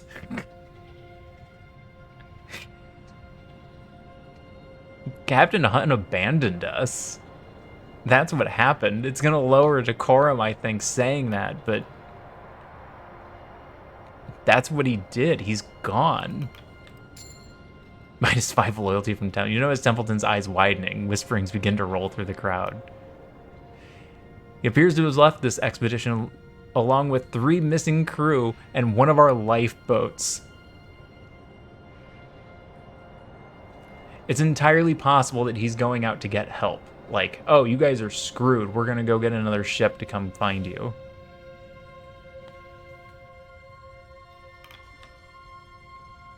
A silence hangs in the air. As long as we keep our wits, there's no reason we can't survive this. That should be true. Otherwise, this is a terrible game where we all die immediately. The crowd begins to bubble up once more, with more and more questions coming to the surface. Members of the crew start speaking out one by one with questions thrown your way in quick succession. How are we supposed to survive out here? Is help coming? What about our pay? Will we still get paid? Our immediate priority is to wait it out, find additional food, prepare ourselves for land navigation. The ship is an unreliable place to remain. I believe this to be true. Ice expands. It's going to expand into our hull, and we're going to take on water. Well, that's what would actually happen. I don't know what the game's going to do.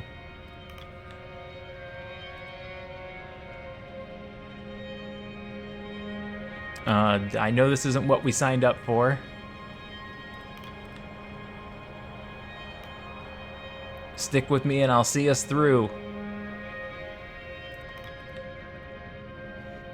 What of those lost, Captain? Who was lost? We had 4 people leave. Those lost are no longer here. For now, we must worry about ourselves. Memorial will be held once we make land. Memorial service will be held once the ship is freed. Memorial will be held once we make land. Understood. Well, you heard the captain. Get to it. The crowd dissipates, returning to their roles aboard the ship. You pass Templeton. He glares at you. I told you I'm not going to lie to them. If we can't be honest with each other, what chance do we have? I hope you're right. He looks up at your new hat. It suits you. Well, at least he thinks I should be captain. And we forgot Kurt. Shaw, or should I say Captain Shaw. That Hunt. He didn't seem the type to just leave his crew behind. Still no good dwelling. I have confidence he'll take up the mantle well. The crew are counting on me and I don't intend to disappoint. That's the spirit, +5 loyalty. We need some optimism in a time like this. If the captain has faith, so too will the crew. Let's see something. This tells me who they're loyal to. He's wounded. Loyal to Kurt. Oh. And Kurt is extremely loyal to me. Loyal to Cordell.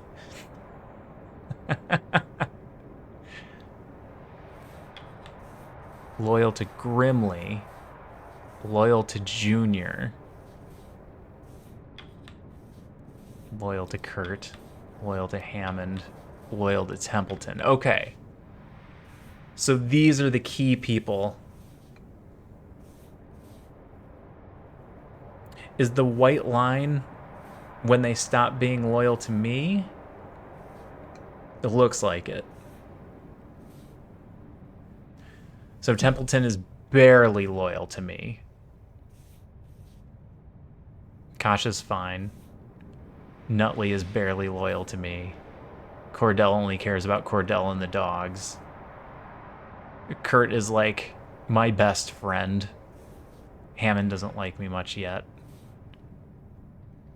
Grimly hates me.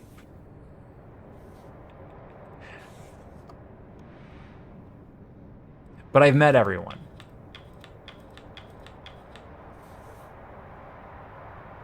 Okay, that's Captain Hunt. He's missing, and he's loyal to Captain Hunt. Okay. Anything I can do downstairs before we... Can I grab food in here again? Can I do this every day? Oh, I can send people to gather food. We're probably gonna do that. Is this Kasha's room? It's a picture of a camera. Grab coal every day. And I can send people to get coal. All right. All right, I'm starting to get this. Captain now, are you? As long as you aren't in my way any more than Hunt was, I'm happy. You happy?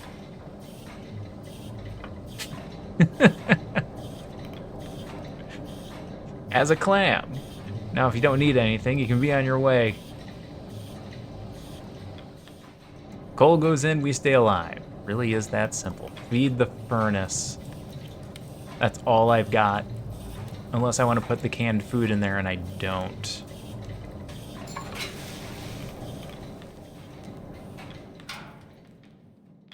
Alright, so I can have crew do this, right? That's... I got scientists, engineers, scouts, and sailors. Let's...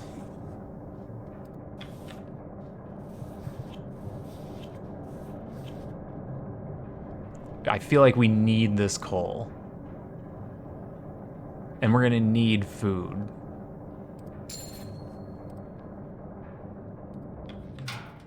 Oh, did I get it immediately? Like, can I put... Okay, I got it immediately. 40, 60, 80. 60 is fine. Just trying to keep it above 50, really.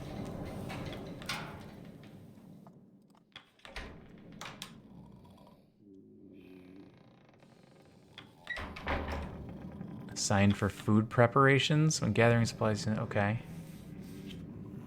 And they're going to get me the tinned food. So yeah, we need to put 3 people in here also.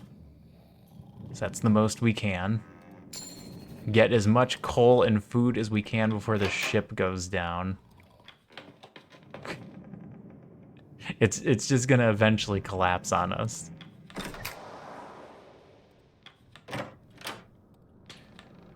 There should be no hesitation, Shaw. You are the captain now, and you must carry the authority instantly. It's best that we carry out the daily routine as normal. Show that you are capable in the role. We should take the day's requests immediately before seeing to our resources. Oops. My bad. You saw the duties of the captain firsthand while serving Hunt. You're acting captain now. It's time you take up that mantle. A line is already forming at the door. No surprise given the circumstances.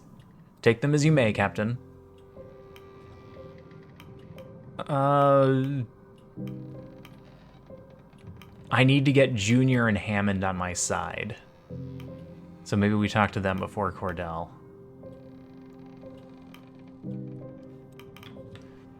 Shaw, the ice looks unbudging, doesn't it? It would seem that way, yes. Crew seems to think so. They think if we don't intervene, the Temperance will never get freed. If you're suggesting breaking the ice, I can assure you that won't work. I'm not. They are. No intervention is going to break up the ice enough to free this ship. Putting others to work on that is simply a waste of manpower.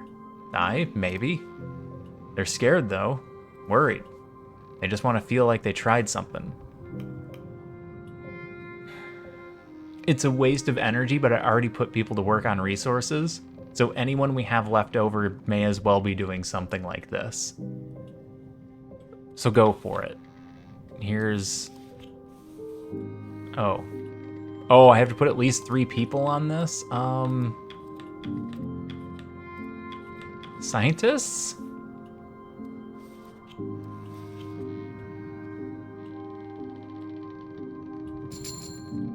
Ooh, Templeton didn't like that. I've lost Templeton's loyalty. Decorum went up, though. I didn't have enough time to read all that before it went away. I'll see you for dinner, Shaw. Don't forget the hoosh pot needs food. Saving the boiler was only the start of our troubles. Have you seen the state of this bloody ship? It certainly has seen better days. She's bleeding in the lower decks. I believe the older Stoke is attempting to rectify that. We need to stockpile as much fuel as we can. If the furnace runs out by the end of the week, we die. If we spend too long on this ship, we die. If we don't stockpile enough fuel for the winter, we die? Aye. Get me some coal. Get it in the furnace. I'm afraid he's not wrong. That coal bunker is our only source of fuel for the time being. Until we can procure alternatives, we should assign crew to shoveling whenever possible. I already did that. Captain, I brought the Kennel Master with me. This is something you will both want to hear. I have a strong suspicion on what this matter is. I was planning to speak with the captain on it myself. Fortunate happenstance, then. Captain, I know these conditions well. I've seen them before. Any idea of the Temperance being freed of the ice anytime soon is a pipe dream. We need to press on. We need to become aware of our new environment. Trust me, Captain. We'll be living off it for quite some time. So you're suggesting we live off the ice? I'm not suggesting it. I'm pointing out a necessity. The dog sleds will need to be exercised regularly. And there's no better way than to engage in hunting. We're quite lucky despite the circumstances. Now is a peak time for hunting and navigation. And navigation? Traversing the ice may be a possibility in the future. We need to be prepared for that. If we're to survive out here, we need to know what lies ahead. These are uncharted territories, Captain. We have no idea where we are. Your current rations are not set to last forever either. Send any hunting party to me as you please. My dogs and I will ensure their survival. Cordell exits. The same sentiment for myself and any scouting teams. If you wish the great unknowns to be braved and charted, I'm your man. We need to know what lies ahead. Keep looking forward. Not wrong. Before dinner, you should see to sending out our first sledding teams. I also believe it's time you gave our good doctor a visit. We'll still have wounded from the night of the Aurora. Their wounds need to be tended to before they're fit to work. And I doubt I need to remind you of this, but we need every hand available. Don't be afraid to assigning my team for manual labor. They'll complain, but they'll work. That's what I do. I complain, but I work. Can't believe Hunt is gone. What happened? Who knows? He was drunk. Whatever he was thinking definitely wasn't in his right mind. What about Smurf and Corvette and Joe? Who knows? Corvette owes me 5 gills. I don't think you'll be seeing it soon. You did seem familiar. I finally placed you. You have you? Yes, I remember seeing you compete. Soren Kiliper, you were quite the gymnast. I'm surprised to see you in this line of work. Not too many gymnasts carry long careers. You did quite well when I saw you at the Summer Games. I recall you placed. I don't recall winning. Ouch. Feed fish to the dogs. We have no fish, okay. Oh, this is how we scout. What is this? Emperor Penguin Migration Path, 0 out of 20 research. What?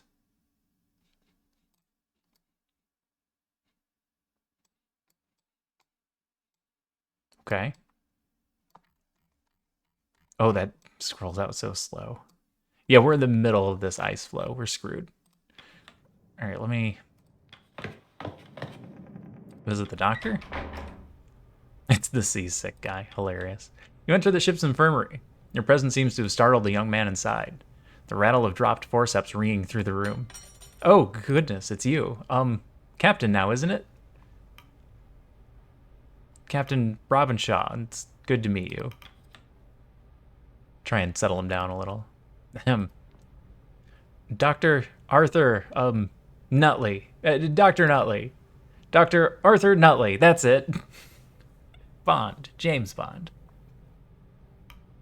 You're having a spot of bother, Nutley. It's good to meet you, Arthur. Why didn't I call him Doctor? Nutley gives you a weak smile. Thank you. It's good to properly meet you. I suppose I seem a little scatterbrained at the moment.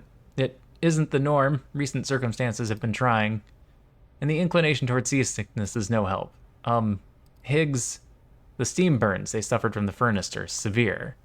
If you let me take a look, I can do my best to alleviate their pain. Is there nothing more you can do? Oh, he did not like that. I'm trying. I wish there was, but there's no cure for these kinds of injuries. I'm afraid this is the extent. At this point, all we can do is wait. Nutley lets out a nervous cough. Captain Hunt, do you think he may still be out there? Even if he is, he left us to die. There's a chance, however slim. Right. Perhaps we'll run into him again. No, that's ridiculous. Never mind. Apologies, I'm rambling. I suppose you wanted an update on the crew? Have you had time to look at them? Time enough. Mostly scrapes and scruffs. As for the dogs, you're better asking, well, the kennel master. That's fine, I wouldn't expect you to be a veterinarian. Good. I lost his loyalty and then immediately gained it back. I haven't taken well to the dogs. I'm unsure how to carry myself amidst most people, and animals are quicker to judge. And Cordell herself is harsher still. But you can rely on me for any human medical issues. Nutley pauses for a moment. Is everything good? I mean, is someone coming to rescue us?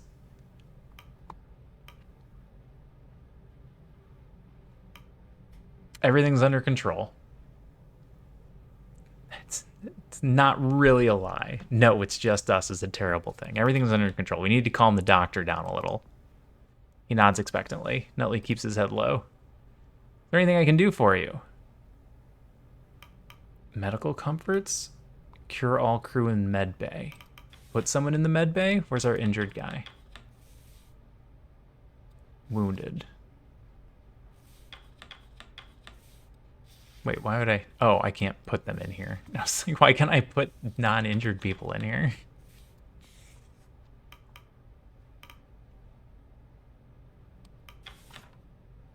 Assign 3 to instantly gain a medical comfort item. It can be used to immediately cure everyone in the med bay. But I can only put 2 people in the med bay.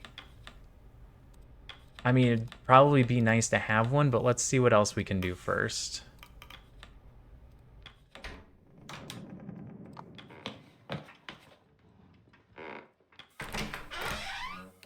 Pump flood water from the lower deck.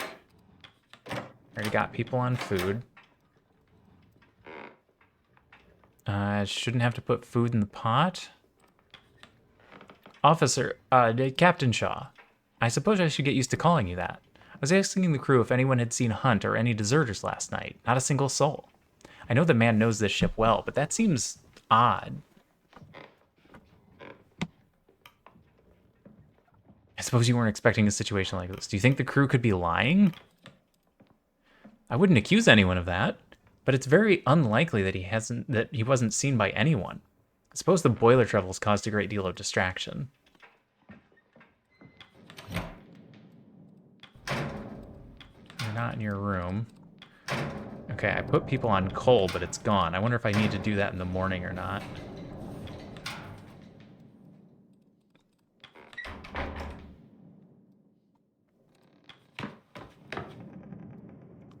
All right, do I need to send scouts now or can we eat first? I feel like I need to get some scouts out. That's where we're headed, so let's start scouting that way.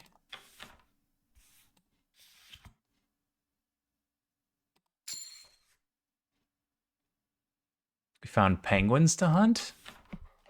Assign any amount of people to gain that many animal resources items at the end of the week. I can assign up to 4, and I have 5 people left. If I... Hold on. If I don't do it, are they going to disappear?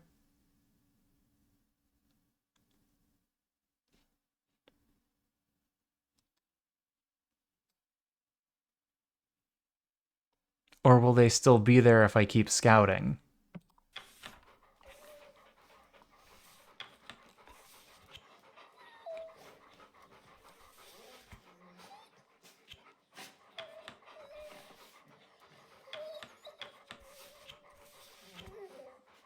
Because I definitely want to get as much food as we can, as early as we can before things go wrong.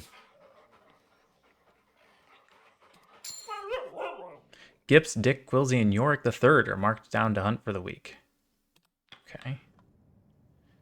I have 1 crew member available. Alright, well, that's the perfect time to just call the crew for dinner and see if I can do anything after. If we're going to waste a day, I'd rather only have 1 crew member get wasted. The crew have their meal. Ah, shall we give a toast to our new captain? Hear, hear.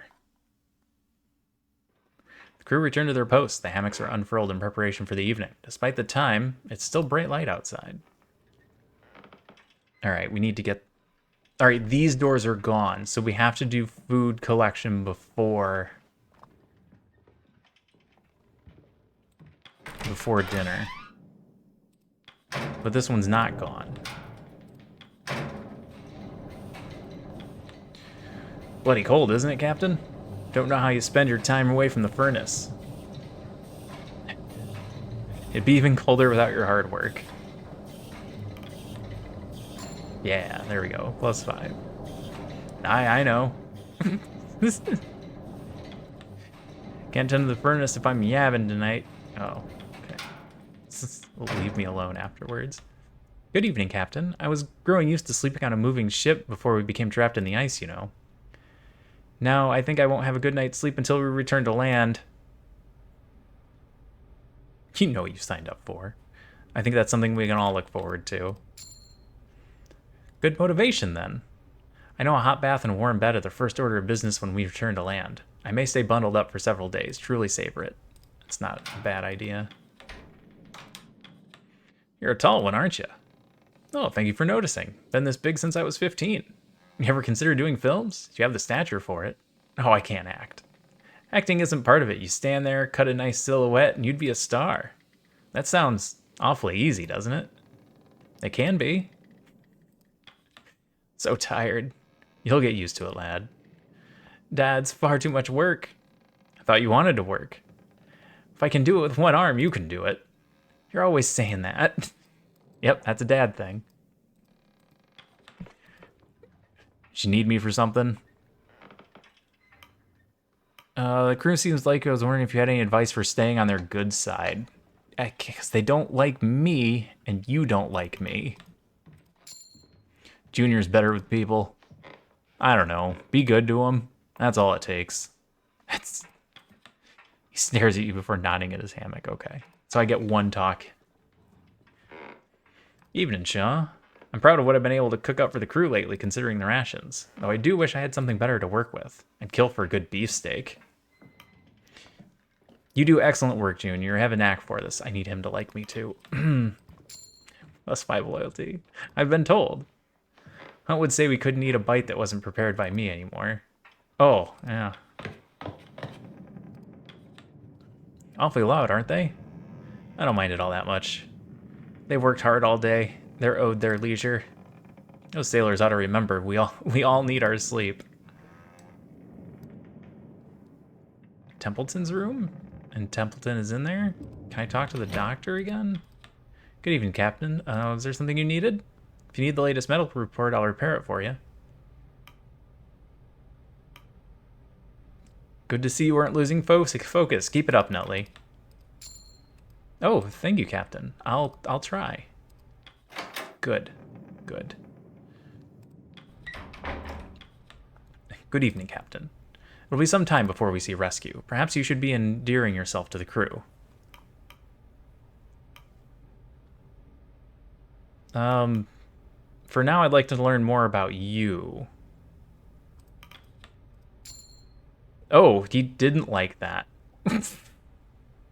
You needn't do that. I would prefer to continue with our work. Fostering personal relationships is not our concern. Oh, wow. He's gonna hate me. He already hates me. He's gonna take the scientists with him. All right. He's gonna be a tough one. Evening, Shaw. Cold one, isn't it? I used to think I was growing used to the cold. But as years have gone on, the elements have only grown harsher on the body. That's to be expected. You're getting old. Imagine this is a harsher area than you've ever faced. I'm sure you can handle it, Kurt. And you'd be right. I can still complain every now and then. Should I just not talk to Kurt? Because his bar is full and talking to him can only make it go lower? It seems like a bad overall strategy, but a good metagaming strategy.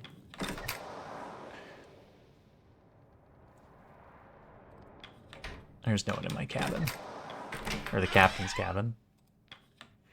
Captain Shaw, I presume you're here to see the dogs. Yeah, how are they doing? They have already assimilated. They have already acclimatized. Good word. Though recently they've been exhausted and in need of rest. It's no surprise our condition keeps changing. They grow used to one state before being thrust into another. One refuses to eat and has been losing weight rapidly. I assume the change in scenery has affected it. They need their rest. Just as any person. They tend to be more reliable, however. You'll have to rely on people. No. You're speaking from experience? So you prefer dogs to people? Are you speaking from experience? With people or with dogs? Regardless, I will say it's a matter of both. Captain Shaw, you recall my condition with the hunt, do you not? Like it was yesterday. My demand was that I work here, with the dogs. Your people may help with the sleds, but they are not my responsibility. They are not my people. I am holding up my promise with Hunt. I do not intend to join your crew. The dog beside her barks. How long have you been raising dogs? A long time, Shaw. I've raised this pack since they were not but pups, and a generation before them. She goes quiet for a moment, petting the dog, collecting her thoughts. Wasn't exactly in a financial position to pass on hunts. But I had no intention of leaving all of them out here without me. Does that dog have a name? This is Stanberry. If I get lost on the ice, you're the next Captain Stanberry.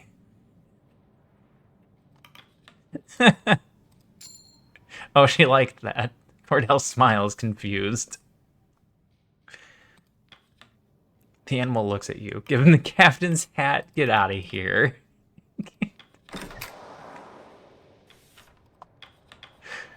Captain's hat. Captain Hunt's old maritime hat. His name is sewn inside, though you never saw him wear it. Grimley's accordion. Kasha's camera. I have one more person available, so let's send out another scout. See how far we can get in this direction. Oh, I'm out of scouts. Oh, I kept a scientist. I can't send a scientist out to scout. All right, I screwed that up.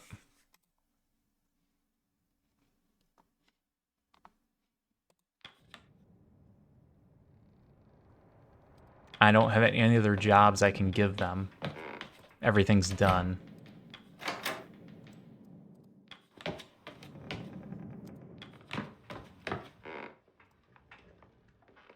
Okay.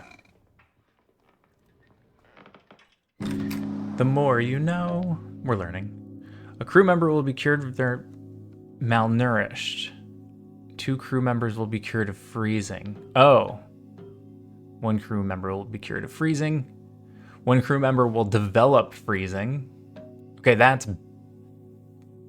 And we'll lose 10 loyalty. Oh, that's no good.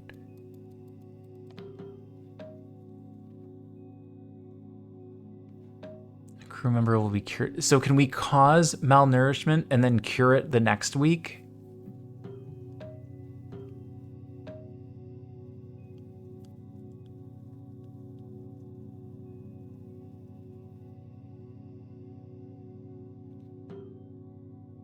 Or do they immediately develop scurvy because it's the end of the week?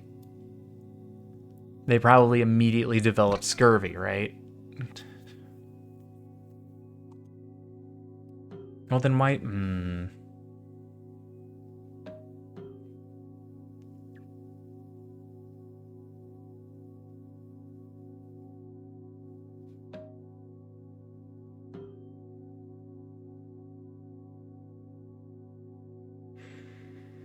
I'm trying to figure out how the timeline's gonna work. Well, either way, if we didn't somehow fix it before this time slot again, it would turn into scurvy. So we need to not have anybody be malnourished. Okay. So we're looking at 25 fuel and 50 food. Food is the major problem. They returned from the hunt with 4 Adelie penguins. The dogs are rested. Another week on the ice. The ship holds barely. Tucker was cured of his wounds.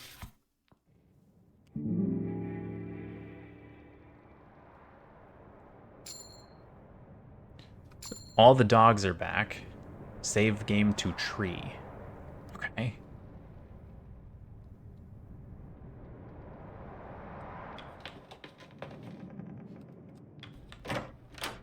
Can't talk to the doctor yet.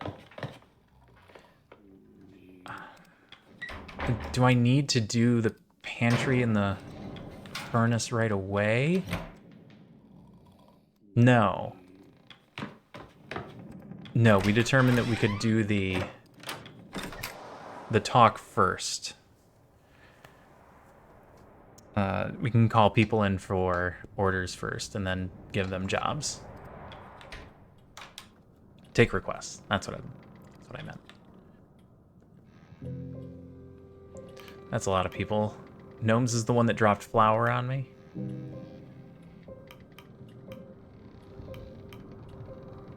All right. I need Junior like me. Shaw? Templeton? Word back from the attempts at freeing the ship. Is such a report necessary? Well, as you can see, we're not moving. Crew kept at it for a week, but now we're calling it a day. A waste of time and resources then, as expected. I wouldn't be so sure. End of the day, at least the crew can say they tried. Gave it their all. 6 decorum. There's something in that. Kasha. Good day, Captain. Well, as good as under the circumstances. Good day to you as well, Kasha. She liked that. Well, I'll be sure to spare you any more obligatory small talk from here. In truth, there is something I've been meaning to ask you. It's a matter I brought up with Captain Hunt, though he was less receptive. I'm not merely interested in the story of this expedition, I'm interested in the story of the people. When the crew have their downtime, I would request that I be allowed to conduct interviews with them. I would like to know more about them, maybe learn more about what happened to Hunt. It's all well and good, but what are we to gain? We don't have time for this. I see no issue. Conduct an interview as you please. I mean, as long as they're not busy, go ahead and conduct the interviews. Thank you, Captain. You won't regret it. I'll mark anything useful I discover in the crew manifest. Send them to the red room on the lower deck when you can. Oh.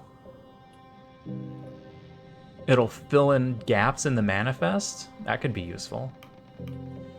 Gnomes, what do you got? Word around the crew is that we might end up having to move the ice.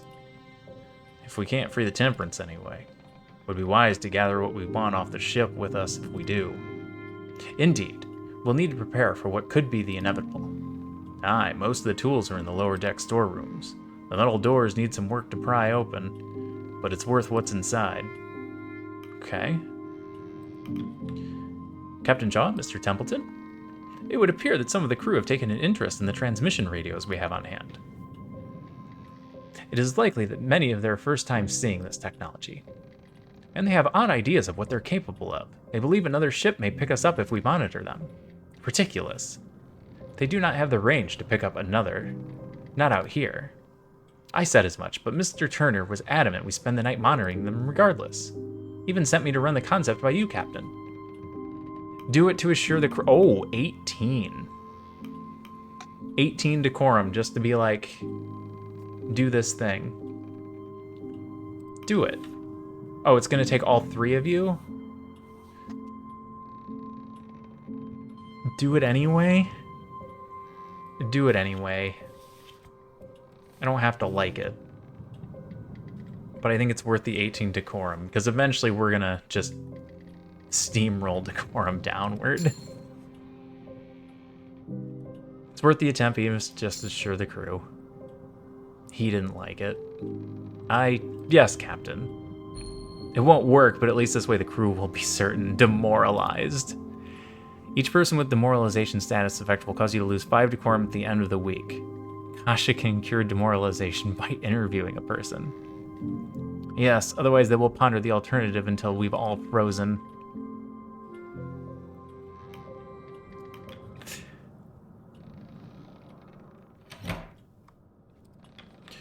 The question persists as to how long the Temperance can hold. Will we be able to wait out the ice? There's no change by next week. Abandoning the ship may be considered. Probably not a bad idea. Ah, feel that air? Nothing better than a cold wind to keep you awake. You're an odd duck, Yorick III. How many hours of sleep do you get a night? Well, on second thought, better not hearing it. I already know it isn't enough. Alright, we got scouts we can send out. You can't cure demoralization.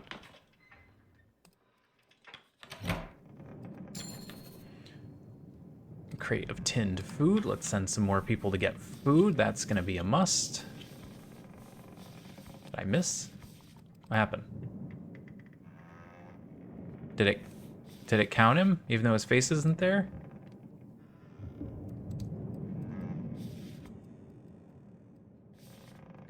Did I screw up the game?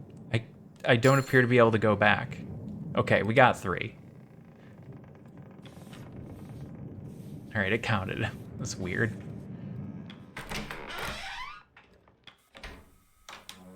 Pump flood water from the lower deck. 0 rooms. There are currently no flooded rooms to pump water from.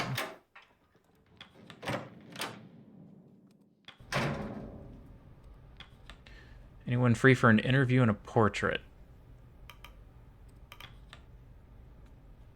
Oh, she's got pictures. Neat. All right, nobody today. Because the one person I want to give you, I put Yeah, the demoralized person can't be here today, so you won't get any interviews right now. What's this? Food stores, weapons hold, scientist hold, general storage, engineers hold. Okay. Sending in a single person? You and Cavity charge into the room. With the water flooding from behind you, you have time to grab 2 items. Oh no. Bolt action rifle, +1 large animal killed at each hunting location. Hunting shotgun, +1 medium animal killed at each hunting location. Flares. Flares for alerting humans and alarming wildlife can be carefully disassembled for fuel for a total of 90 fuel. Ale kegs, 3 kegs of ale. Each of them can be used to cure demoralization. How do I not take... Choose wisely. Your choices here include camp upgrades that permanently aid survival during your expedition. These end up being a lot of food, right? Because we're able to kill more animals.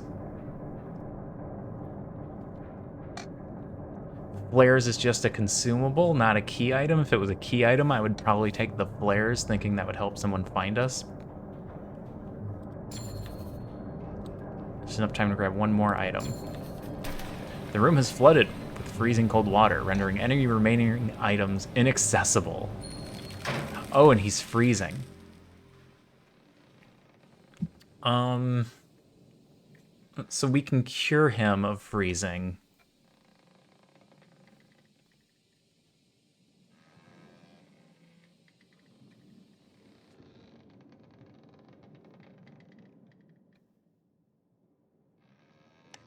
Right at the end of the week, we'll be able to cure people of freezing.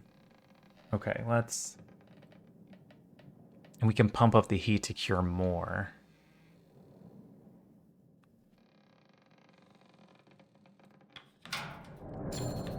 Sack of coal, get people getting coal then.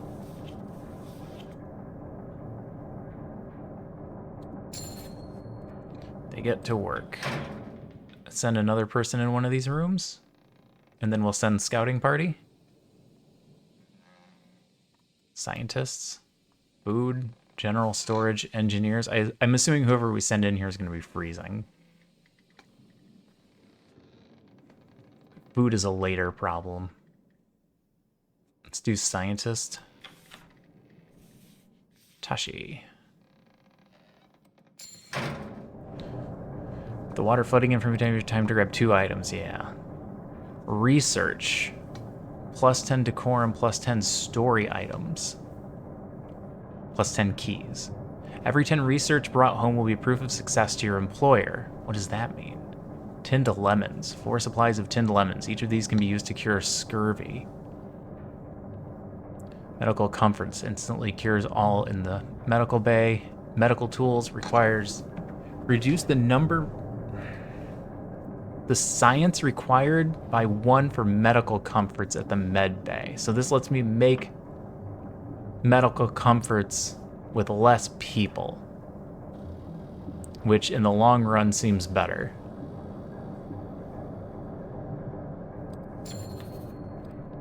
Then the question of, do we want scurvy, to get rid of scurvy, or research? And I think I'm going to go with research, just in case that does something else. The room is flooded with freezing cold water, rendering any remaining items inaccessible. And he's freezing. Okay.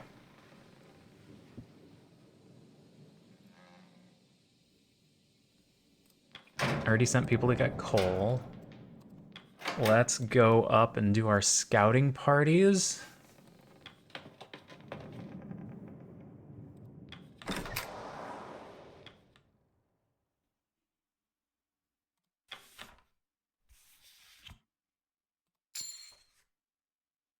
Observe the effects of the summer melt.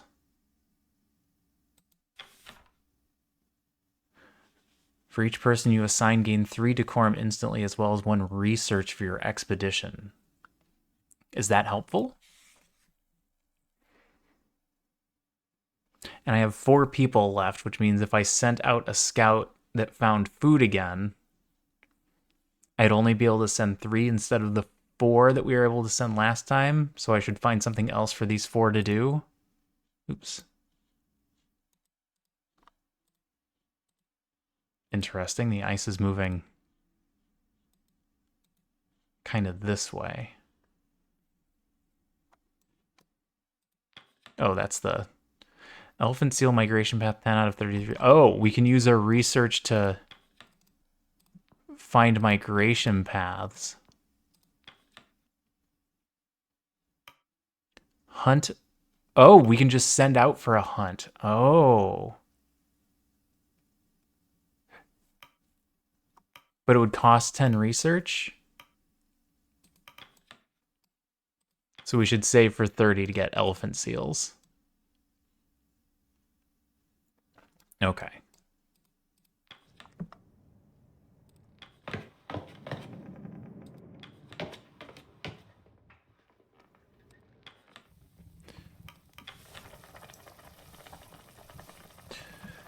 Penguins are 6 food or 3 fuel.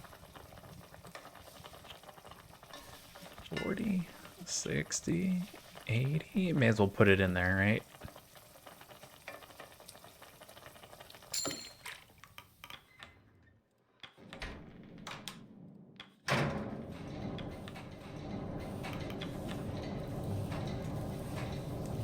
This is 60, 80.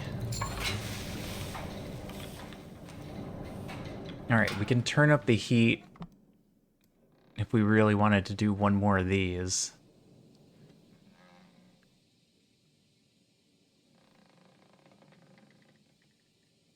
I'm trying to determine the necessity. And that would leave me with 3 people, which isn't helpful either.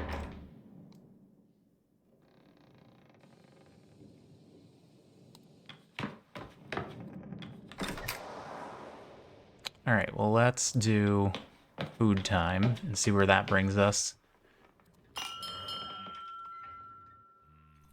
The crew have their meal. The dinner is shared. The crew return to their posts. The hammocks are unfurled in preparation for the evening. Despite the time, it's still bright outside. Evening. Before we took off, Grimly and I stopped into a Greasy Spoon in the city. Their sausage and eggs were perfect. Best I'd ever had. Now I'm trying to remember its damn name. It's left my head. It didn't take you for the sort to enjoy the city. Just the food, Shaw. The people, well, not all of them are bad. It's getting harder to play. The cold makes the fingers stiff. Have you tried playing closer to the furnace? Wouldn't be a complete loss if you stopped. Power through it for the crew's sake. He is very pro-crew, so that seems like the thing he would want to hear.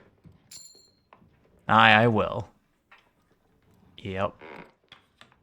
You know, as far as rations go, this is good. Junior sure knows how to prepare dinner, doesn't he? He's too good for a ship like this. Pretty old, aren't you? Good eye, lad. Better than mine. Why are you still working? You should be at home with your family. Don't have one. Do you not have children? I might. Don't know any, though. More of the same tonight. We'll have to get used to it. Not much you can do with the ice. We'll figure out something to do, won't we? We'll have to.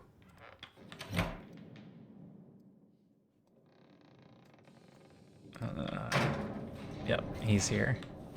You ever get the feeling you're being watched, Shaw? Couldn't shake the feeling there was a pair of eyes on me while I was working there.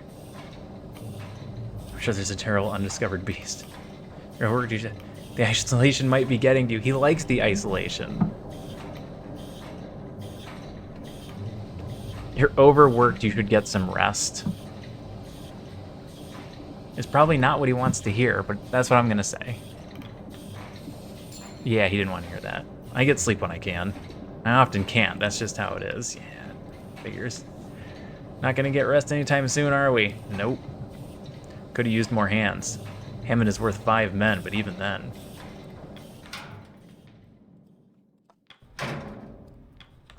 Captain? On evenings like this, my good friend Caroline and I would often play chess by the fireside. Makes me wish I had brought a board with me. It would have made for some light entertainment. A shame you didn't. I would have enjoyed the game myself. Indeed. Well, we can't turn back time, can we? So have to make do with what we have. Perhaps Mr. Templeton brought something along? He seems the jigsaw puzzle sort.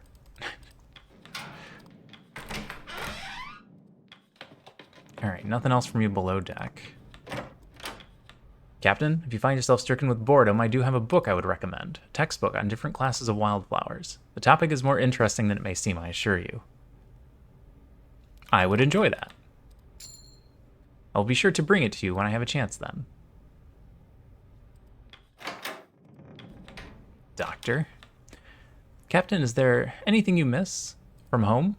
I don't mean anything important. I'm sure there are people you miss. I mean small comforts. Does warmth qualify as a small comfort? People mostly. Not exactly a small comfort, but I understand. It's difficult not to think about my family. Personally, I miss tea. I drink a cup every morning right before sleep. And right before sleep. I didn't think I could miss such a simple habit so much. I'm not talking to Kurt. Kurt likes me too much to spend time with him. I will only make things worse. Anything? Afraid not. I didn't expect anything to come of it.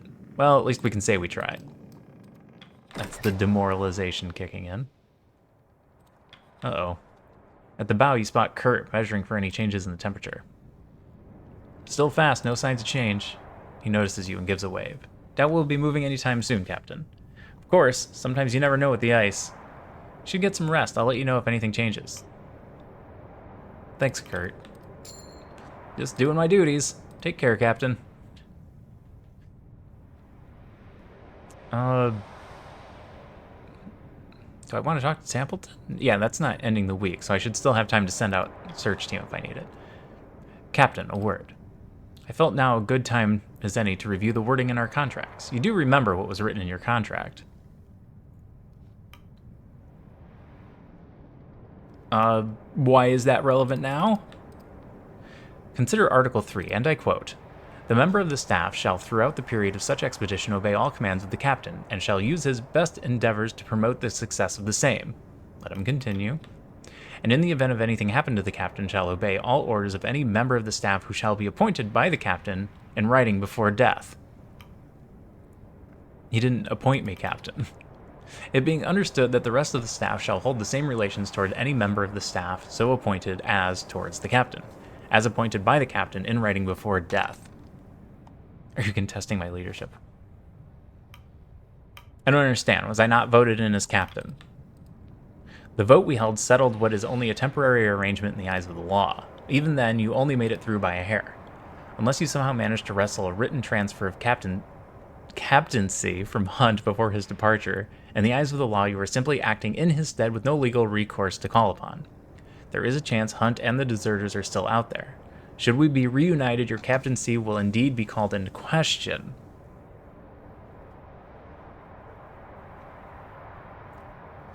Why are you so invested in the captaincy? I am invested in the survival of this mission and providing appropriate guidance. You may presume an ulterior motive, but you know my reasoning is sound. The loyalty of the crew means everything. Get them on your side, Shaw. Keep them on your side. I see. Thank you for bringing this to my attention. Remember my words, Shaw. I suggest you start with the Stoke brothers. It seems they speak for many of the sailors. It's true. They speak for most of the sailors. Alright, that is everything except for Cordell. Good evening, Captain. Will this take long? The dogs are fed and rested. However, I dislike leaving them alone. You've trained them well. There won't be any issue. That would be my hope, but you can never be certain. Yeah. The key, I think, is right here in getting people loyal. And I'm screwing up with Hammond. Templeton is rough also. Cordell only speaks for Cordell. Realistically, the problem here is Junior and Grimly, and then, like... Yeah, it's Junior and Grimly. Those are the big ones. Alright, I guess we go hunt.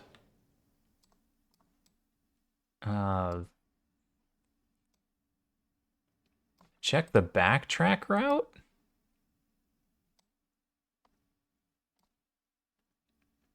Or go further in? We've got a bunch of spare dogs. Let's go further in.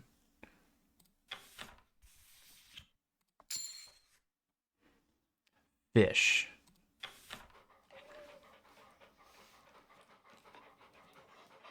We want a bunch of fish? How many dogs is this taking?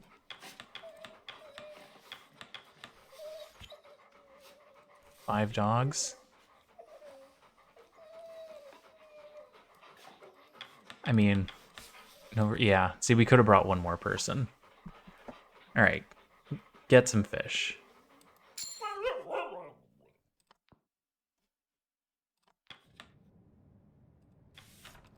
How does that compare to the... Oh, we don't have it yet. We'll get him at the end of the week. End the week? What's this? Oh, I wasn't trying to click the E. I was looking at this. Is this the calendar for when the game is over?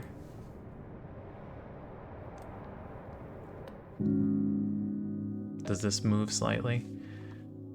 All right, we're not worried about that, but I do need to cure 2 crew members of freezing. So we're going to leave these here.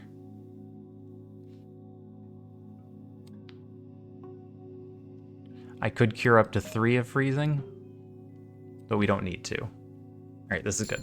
This is fine. This is fine. Everything's fine. Yes, this is moving with the day.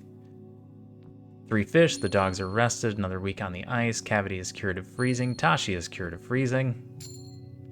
Mr. Gloss is demoralized. -5 decorum. All right, we need to get him cured of that ASAP. One sec. I'll be right back. I'm going to take my pills so I can sleep eventually. One moment.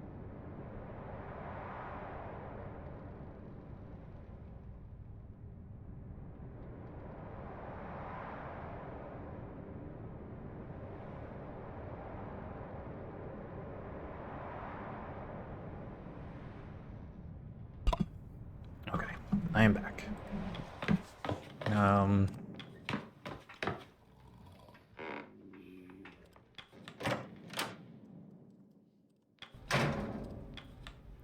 Anyone free for an interview? Yes. Assign a crew for interview.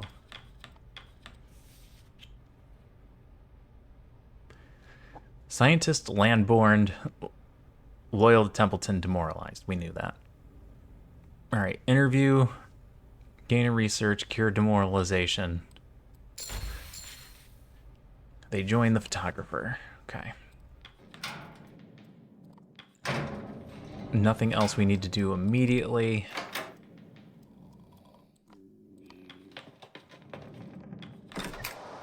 So let's do this. Oh, that's not good. That's a lot of people.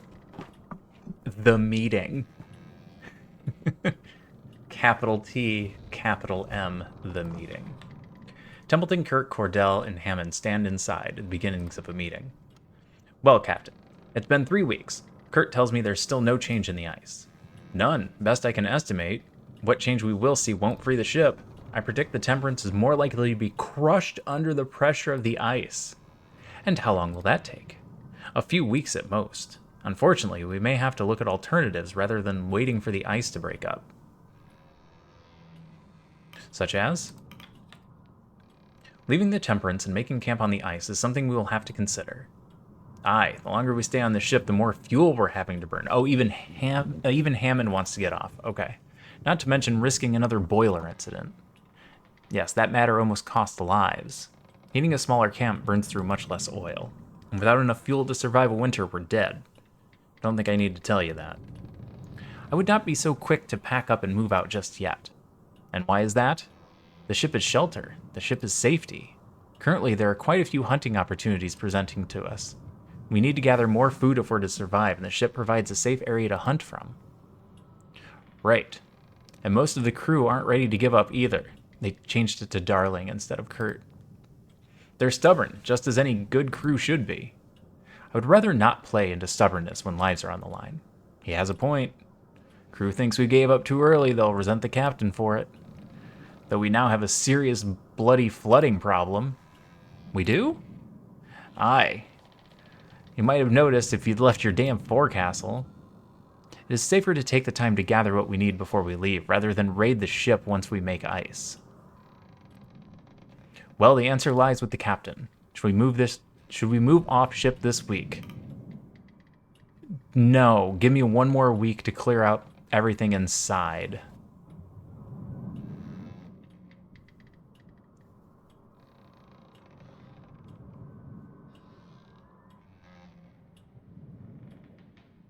Yeah? Take one more week. Clear stuff out.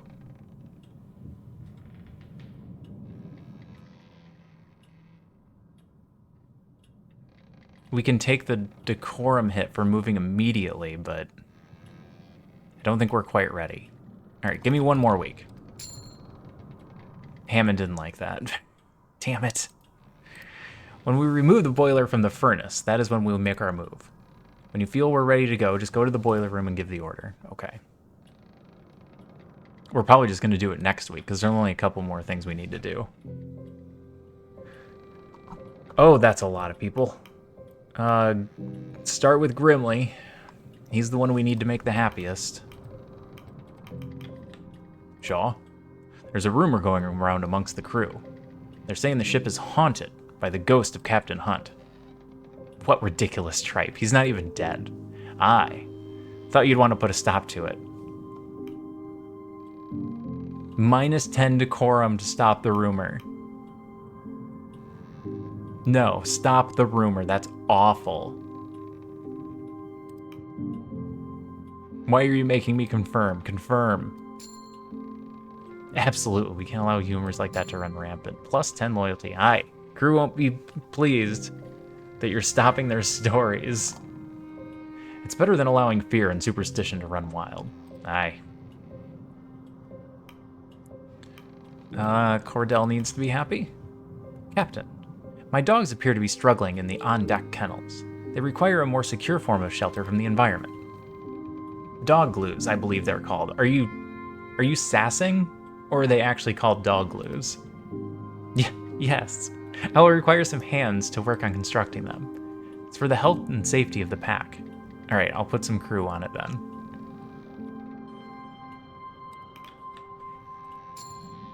Thank you. We must focus on keeping the dogs safe. Without them, the crew stands little chance of safety themselves. Yeah, if we run out of dogs, we're screwed. We can't even get food anymore. Mr. Zach. I was summoned by Mr. Templeton? Yes, Mr. Isaac. This is regarding your personal item. What do you mean? I felt it pertinent to let the captain know that you are carrying a weapon. Excuse me? Templeton, why didn't you tell me this earlier? Why did you bring a gun on an expedition, Mr. Isaac? I guess why don't more people have guns?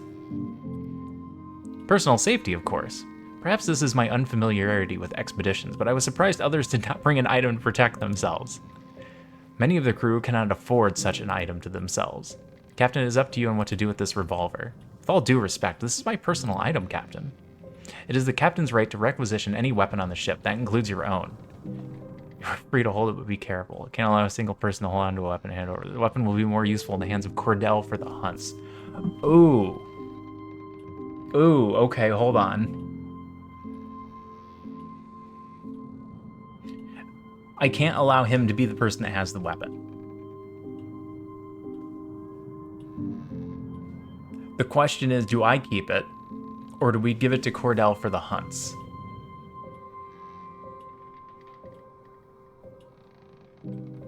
It's a revolver. It's not going to have a ton of ammo, I can't imagine.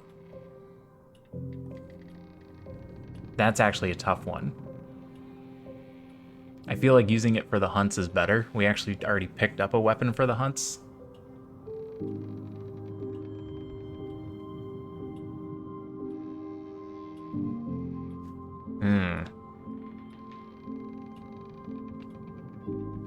Yeah, I'm gonna have to take that gun. I'm sorry. That's...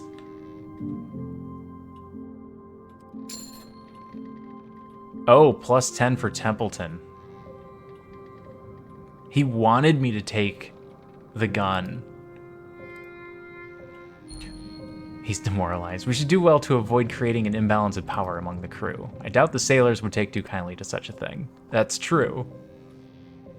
He would have been unhappy if I'd given it to Cordell. Revolver, +1 small animal killed at each hunting location. Oh, so I still get to use it for small animals. Good, good. All right, Tucker, what do you got? Mast was damaged when the ship was being tossed a while back, Captain. Best get someone to fix it before the Temperance is freed. Freed? Aye, ship could come loose any moment. Heading up to repair the mast is a dangerous task.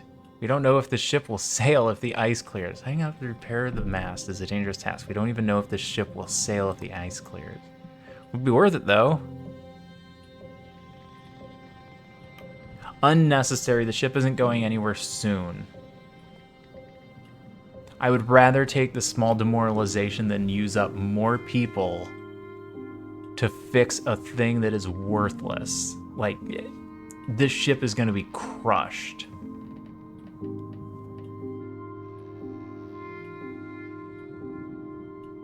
I could tell him we're doing it to avoid injury.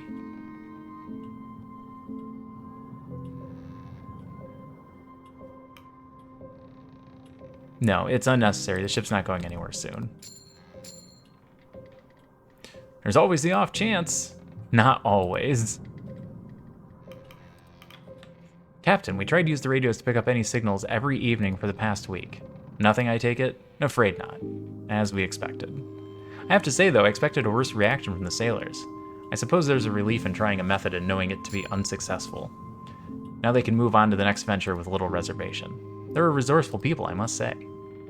Well, I suppose anything that puts the crew's mind at ease is worth doing. Thank you, Mr. Glossley. Alright, so we got the 6 back that he lost for being demoralized. Head to the boiler room when you wish to abandon ship. I suggest we do it sooner rather than later. And dog glues? Build the dog glues. Gonna need that. +1 sledding dogs.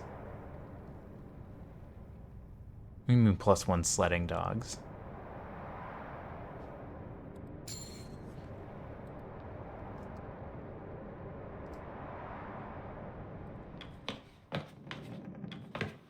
Alright, next up is food collection. What do you mean spoiled? Oh no, did everything in here go bad? +10 food causes malnutrition. Oh. It's still 10 food though.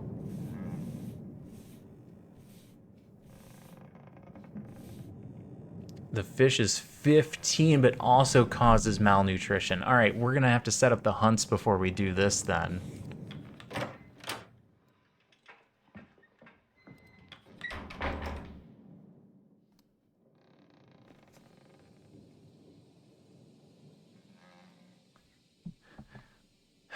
Do 3 of these?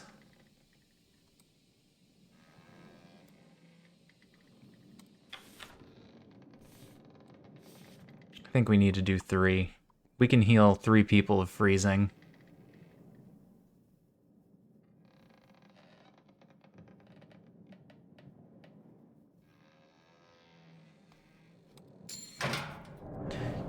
You and Gnomes charge into the room with the water flooding in from behind you. You have time to grab 2 items.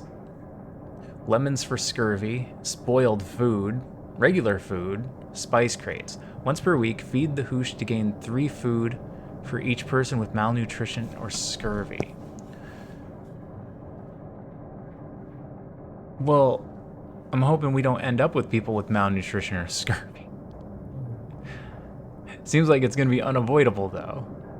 Or I could just straight up take 40 food. This would take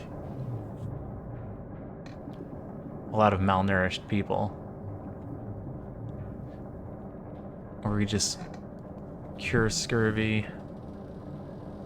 The spoiled food is bad. We're not taking that. This is only 2 canned food.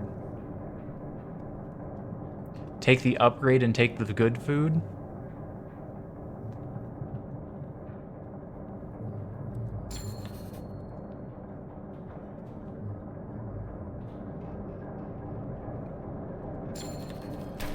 Food's already becoming a problem.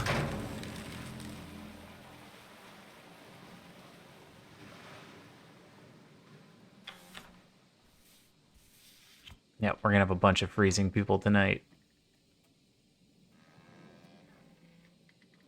You know what? Hold on, I don't need to do these right now. Sack of coal is still good. Send 3 people here.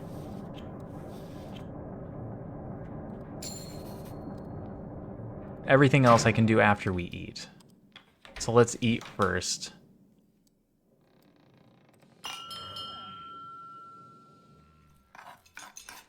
Crew have their meal. The crew return to their posts. The hammocks are unfurled in preparation for the evening. Despite the time, it's still bright light outside. Grimly and Junior. And I swear, when the hook came swinging, Captain Hunt had to pull me down. That was 5, 6 years ago? I had no clue what I was doing. Both of us nearly lost an eye that day. Same expedition, Ward lost his arm. At the time, I don't think Hunt knew what he was doing either.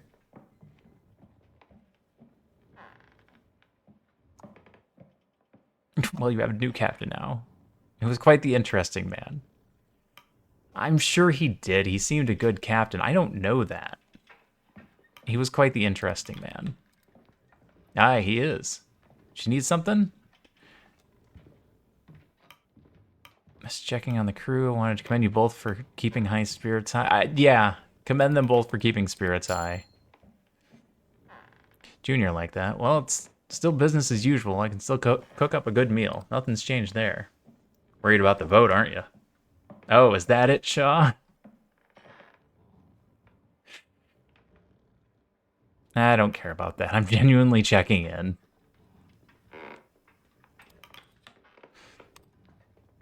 Are you now? Alright, let's leave it at that, Grimly. Nice of you to check in, Shaw, but I think it's time the crew call it a night. Grimly walks off. Is there an issue I'm not aware of? Word to the wise, Robin. I have nothing against you, but we sure don't know you either.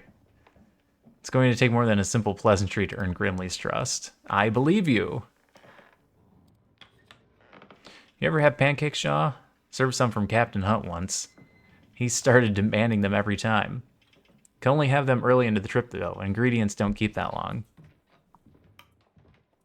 I'm sure you can make something similar with what we have. Hunt was fond of your cooking, wasn't he?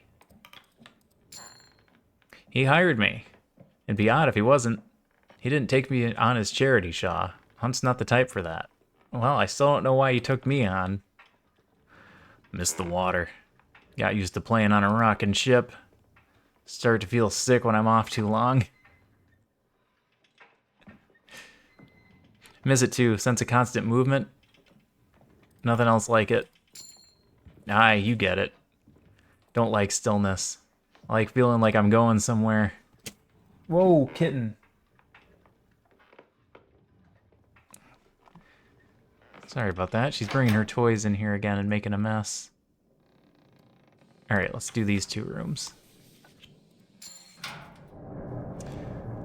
Digging tools reduces the required dogs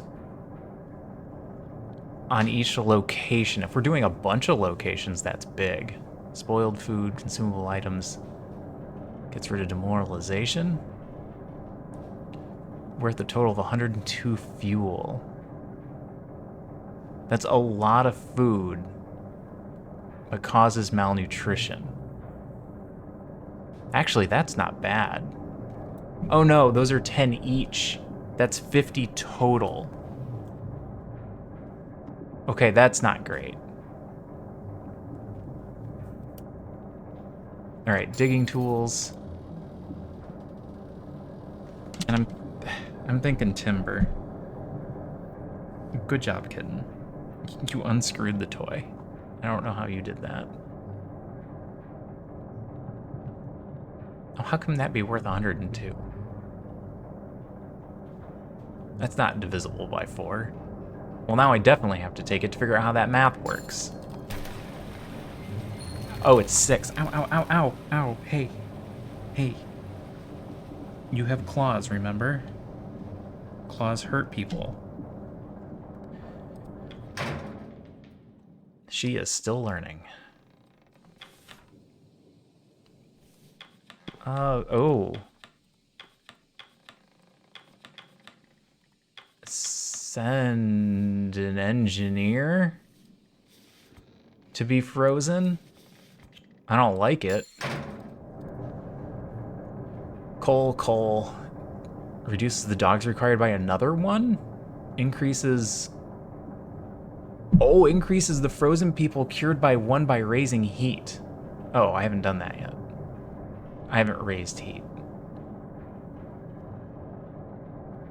Yeah, let's take the camp upgrades. Those are probably important.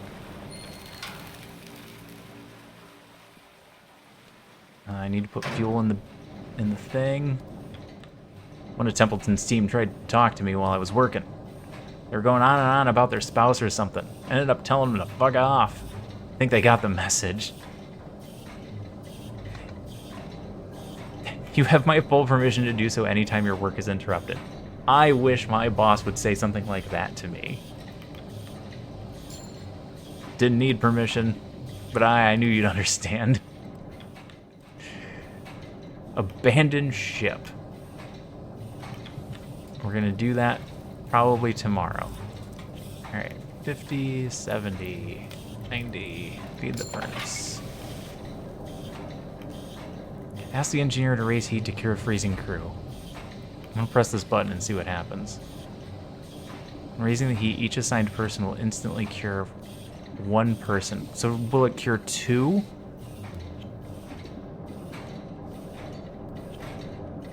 No, because we're not in camp. Is that how I'm reading that? I don't actually understand.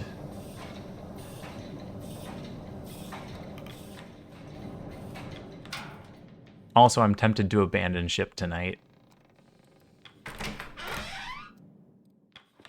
Let's go talk to people first. Oh, you don't talk to me yet?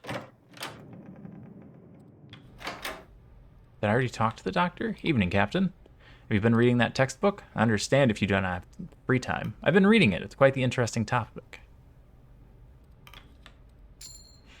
Good, I'd hoped you would enjoy it. I suppose the topic does provide an escape from the ice as well. Okay. So I have... Grimly. Not Grimly. I have Junior, right? So let's take a quick count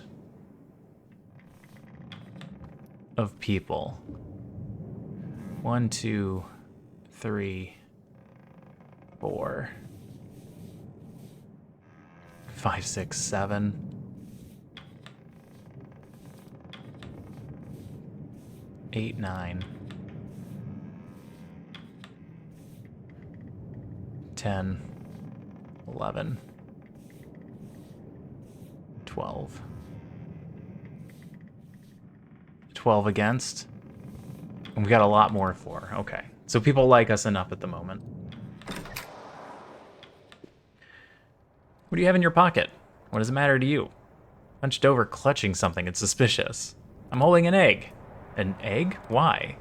Keep my hands warm. Boiled egg keeps heat.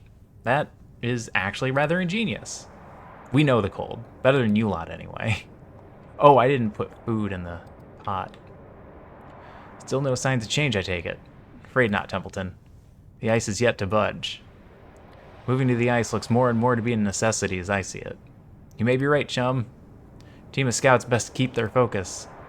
We cannot find a way from this pack. The two notice you. Ah, Captain. I wouldn't worry about the ice. My team will find a path, I have no doubt. Eddie's Kurt, you're doing good work. Thank you, Captain. I promise my team won't grow lazy. This is certainly not the place for it. Alright, I gotta put food in the pot. That could have been an error. Do I just cause 1 malnutrition right now? And then it heals overnight? Is that how that would work? Oh my god. Go back. Alright, that's 47, 67, 87. Yes, one person immediately got malnourished. Okay. And then we heal them overnight, I think, is how that will work.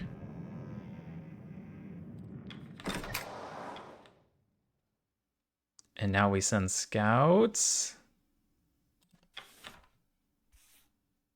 You're malnourished but available. I think that's still fine.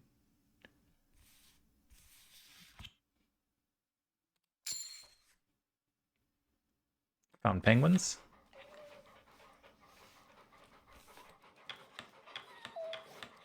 What do we got?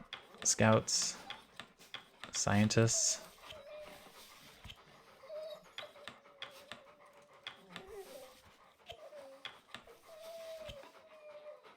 And we get the guns. We get 5 Emperor penguins. That's good.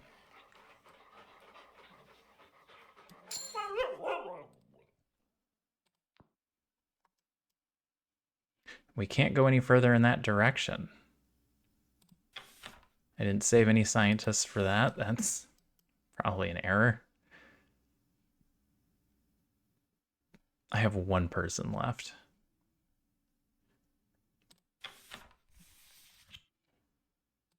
Go scout. Well, I guess we'll find out if these penguins are still here next week. Because of the migration thing, I hope they don't just move. All right, nothing else we can do? End the week? Everything's good? Everything's good. End the week.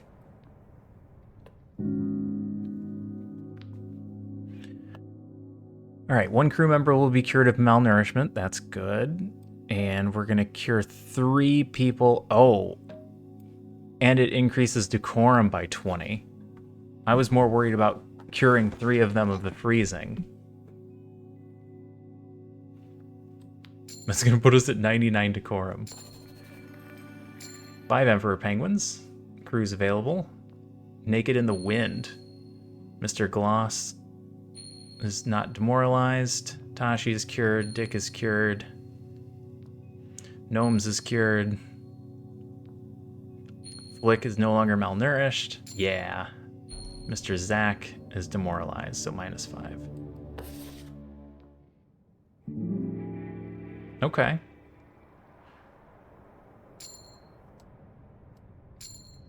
All right, now we're gonna abandon ship. We don't have anything else below deck that we need to worry about. What's the ice doing? It's still moving. This is interesting.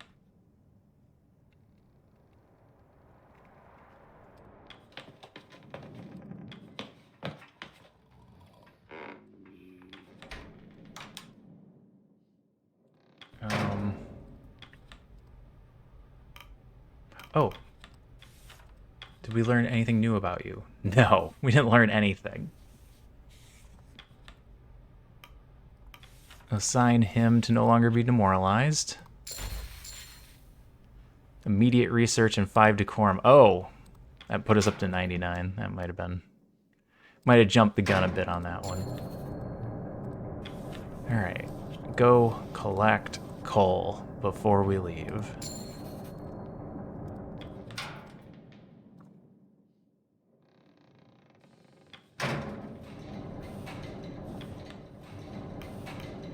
Feed the furnace before we leave also.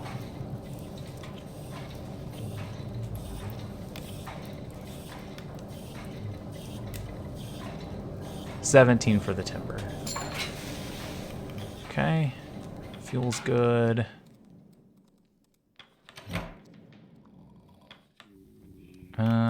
Don't feed the pot yet.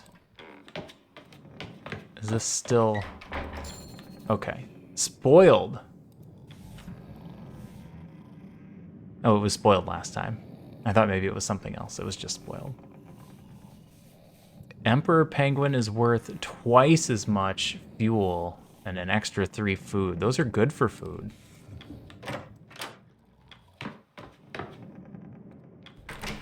Don't need to send anyone to the doctor. We're taking care of our 1 malnourished person. Everything up here is fine.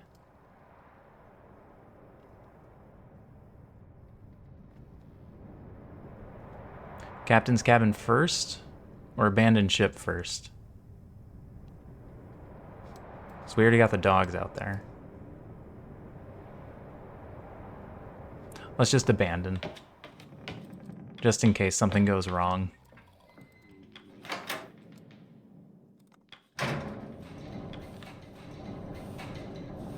Abandoned ship. +1 furnace. The furnace is torn from the boiler. We're heading out then? Best tell the lads. We're moving out? Yes, captain's orders. For now, we should focus on setting up a campsite on the ice. Leave the equipment hauling for later? No worries, I'll get them to work. We'll have a camp set up before you know it. You're taking that with you? Aye. Can't go a day without it, can you? Oi, crew likes the music. Fair enough. You better get hauling them lifeboats next. They're a bit more important than an accordion. Aye, I know. Art. Calm, Stanberry. We're simply moving to the ice. Yes, it's all very exciting. If the rest of you behave yourselves, you will be treated to an extra helping of soup. Well, there we have it. The heart of the ship ripped clean from her chest. But she still beats for the crew. How long were you waiting on that one? Well, because it was shite. No time for poetry. Captain, let's get this bloody furnace set up on the ice. Oh, yeah, this is going to take some people, isn't it? One furnace. Nonsense. Alright. Got our camp. Got what looks like our lifeboats. Some laundry people. That must be Cordell. What are we doing up there? Now's the last chance to get a shot like this. Isn't that dangerous? Don't worry, I've done it before. Don't tell the captain. Okay. They are perfect. Farewell, Temperance. Captain, I hope your new lodgings are to your comfort. If not, I'm afraid you'll have to power through until rescue. We say goodbye to the Temperance, but our work is far from over. We weren't gonna get anywhere holding on to that anchor. What is our next order of business? You've done well to already strip the lower decks of the ship. Perhaps the wildlife should be our next focus. Regardless, we need our wits about us. We stand alone against the ice now. Kinda wanna see what options I have. Okay. It's all pretty much the same, we're just not on the boat anymore.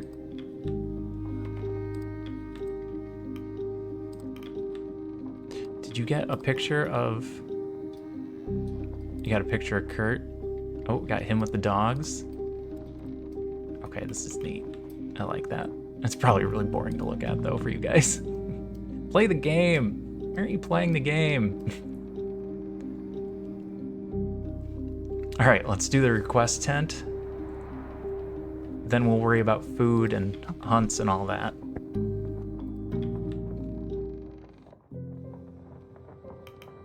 Stanberry.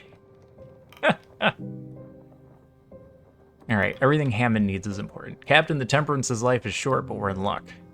Some good fortune. The lower decks are flooding quick, but that's fine. The coal is still usable. We should grab as much as we can before she goes under. Agreed, we must gather as much as possible for the furnace. Aye, best get to it. Okay. Cordell suddenly show up? She is a single person. I don't know if her vote's gonna sway anything. Grimly matters. Shaw, put a stop to those rumors going on about Hunt. That simple? Sailors do seem to listen to you. Aye, you'll not be hearing them whisper again. Good. Junior, what do you got?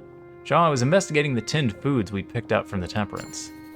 Spoiled. I should have expected this, but the tins were spoiled in the flooding. Is it still edible? Are you serious? We cannot afford to be too selective. It may not be pleasant, but if it can be eaten without poisoning the crew, it may still serve as rations. Hard to tell for certain there. Well, it's certain to taste like death, but it may still be edible. The may in that sentence is not so comforting. Food is food, but I'm not sure it's worth the risk. What do you think?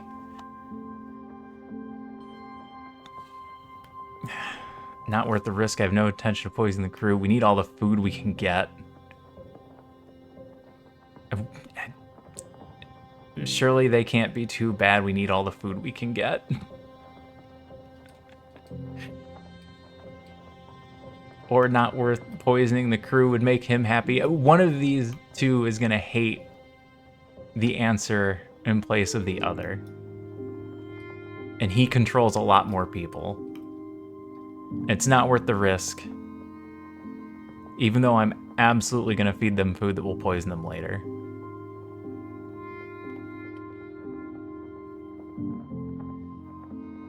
Alright, we need all the food we can get. Oh, damn it. I suppose we can't afford to be picky, huh? Crew are sure to gripe about the taste. Add them to the pot if you think it's worth it. I made the wrong call there. Should you not be with your master, dog? Please do not bother the captain. Apologies, Shaw. No doubt Stanberry smelled the scent of the latest catch on you. The latest catch. Some fish was added to the stores, I take it. Stanberry has quite the taste for it. Are you suggesting we feed it to the dogs? If you wish, I assure you they have enough to eat, though. I'm certain the pack would enjoy it, but we cannot allow them to grow spoiled. Come, Stanberry. Odd creatures. Captain, thank you for building some proper shelter for the dogs. I appreciate the assistance from the crew. Well, the dogs are an important factor in this expedition. I'm certain you and your kennel will repay us in kind. You not worry about that, Mr. Templeton. Again, thank you, Shaw.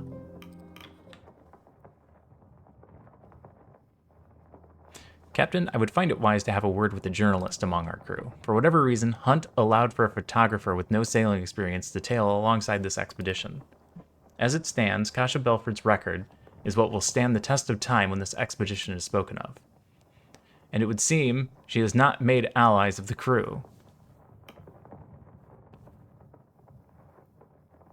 How so? She doesn't seem the type to make enemies. She's not doing it on purpose, though. She's just in their face with a camera. How so? The sailors of this crew are a private lot. They do not take kindly to the prying eyes of a landlubber, as they would say. Remember, Captain, she controls the story. She controls your story. Best to have a word. Okay? Remember, Shaw, reputation can be fragile. You do not need an unflattering image at a time like this. Don't make enemies, got it? Fucking hell. What is it this time, Tucker? These bloody cigs aren't worth the shit I stepped in. You're the only man I know who can step in shit on the ice, mate. Bloody right. Oh, I can still do stuff on the ship? Okay. There's just nobody on it. Enter the scientist's storeroom. What? Gather research for journalists. For each person assigned, gain 3 decorum instantly, as well as a research for your expedition. How do I do stuff that's gonna lower decorum without ruining my crew? Like, I don't want to make them sick. Strip for timber. Oh! Strip the boat? The boiler room is locked.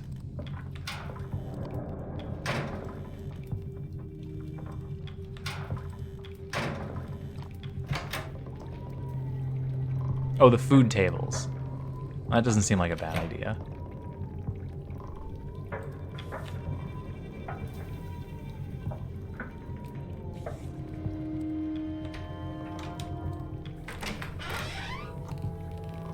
Pump floodwater from all rooms in the lower deck. Am I worried about that? Are we worried about the ship?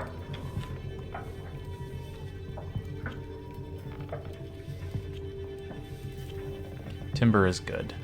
We like timber. The table is stripped and bundled. Get them both.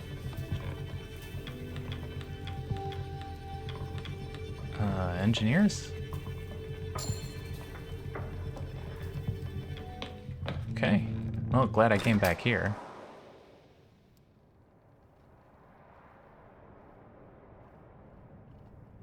What is this one little dot in the middle? When was the last time you slept, Chief? I got a good couple hours in a while back. A couple?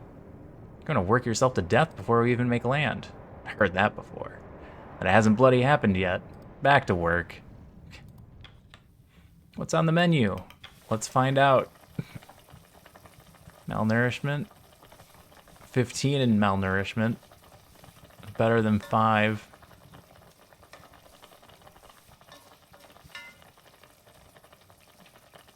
But I could feed fish to the dogs. Gets us to 90.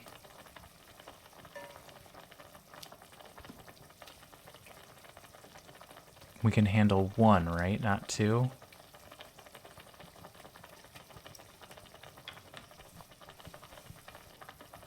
Once per week, feed the hooch to gain 3 food for each person with malnourished or scurvy. Okay, that's not the one. That's the one I was thinking of.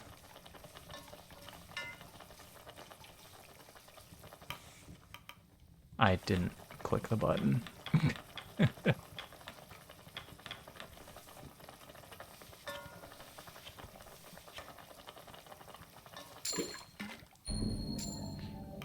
Alright, 1 person with malnourishment is fine. I don't need to feed the furnace.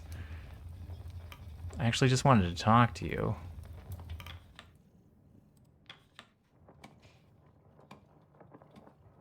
Can I not talk to them because it's midday? Is that the issue? Feed fish to the dogs. The dogs need to be spent first before you can replenish them. Oh, okay. It's just to replenish the dogs. Got it.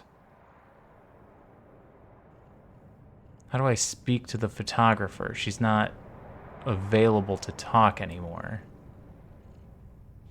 Maybe I have to do dinner first. That's it.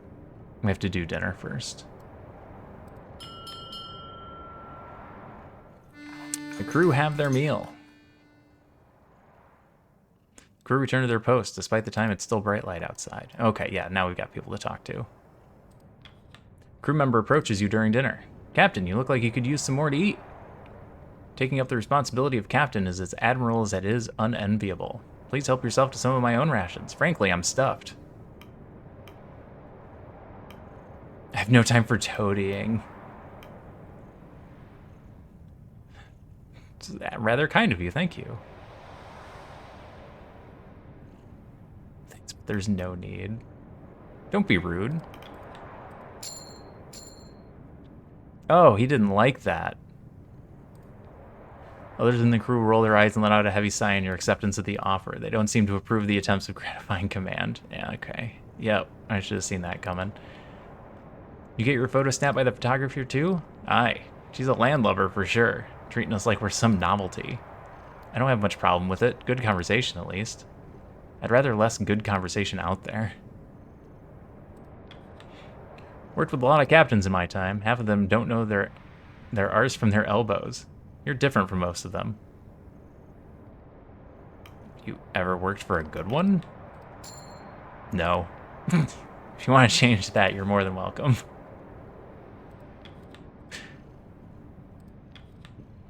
And there I was, face to face with a leopard seal. Dangerous creatures, cannot be mistaken for your average seal. Natural hunters, much faster on the land than you'd expect.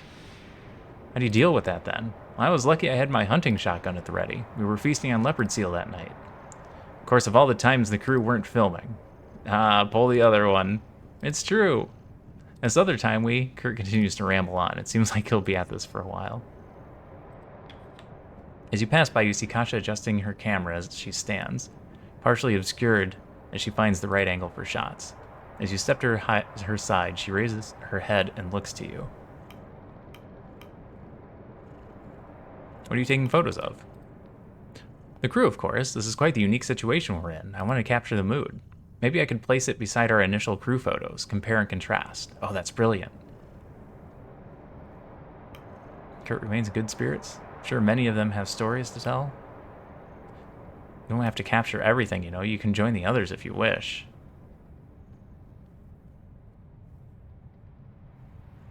I don't think she does want to. I think she wants to hear the stories. Kasha's eyes dart to the crew, briefly lingering on the stature of Kurt, then back to you. Of course, I'm sure many of them have plenty to share. For now, though, I think I'm better off in the background, taking pictures from a distance. I don't have time to convince you otherwise. Intimidated? Of course not. Why would I be intimidated? Is it really that obvious? It's simply that I followed Kurt's expedition a lot as a child, so seeing him in person is odd. He doesn't bite. You can just go talk to him. He certainly barks, quite loudly at that, but you're right, I'm just being nervous. It's more that up until now he's been an idea. Does that make sense? He's just another person like you or I. I suppose so. Well, I'll leave you be. I'm still looking for the right shot. Good to see you don't hide away from the crew in the evening, Shaw. Didn't know what to make of you at first. I'd like to know more about my crew. Your crew. Suppose it's best for you to get comfortable. Oh, ouch. Well, he didn't dislike it, so that's not nothing. When I first met you at the docks, I found it difficult to read you. Are your thoughts different now? That remains to be seen, does it not? I can say I did not see this turn of events ahead of us. Alright, what about you? The building next to my kennels would often play music on the phonograph. I would hear it through the open window for months on end. I would hear it as I worked. Over time, I had grown used to it. I'm sure one of the crew brought a phonograph. Perhaps you could pick up the habit once more? No. Do you miss it? To an extent. More so, I miss the routine. That photographer, Belford. What about her? Did she come snooping around your tent as well? Aye, I caught her prying a couple of times. I can guess. She found nothing new? No, she did not. We could all learn something from Utashi. Grimly. Been trying to come up with a new song. Something about seals, I'm thinking. Hard to think, though. Winds are too distracting. But I haven't had a new song in a while. Anything but seals. You're the creative sort, then. I suppose. Don't write anything down. It's just off the top of my head. Okay. All I have left to do is send out hunts. Oh, I can't go back on the ship now, either. And the penguins are still here. Good.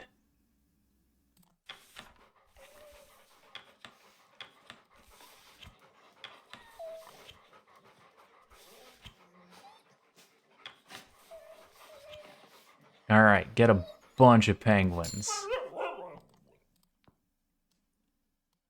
Now I'm not afraid to keep scouting since they're gonna still be there.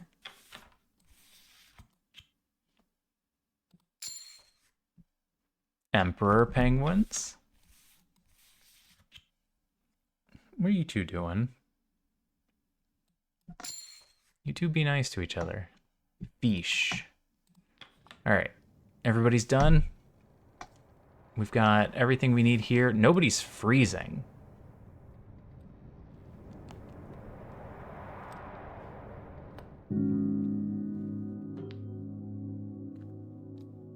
Oh.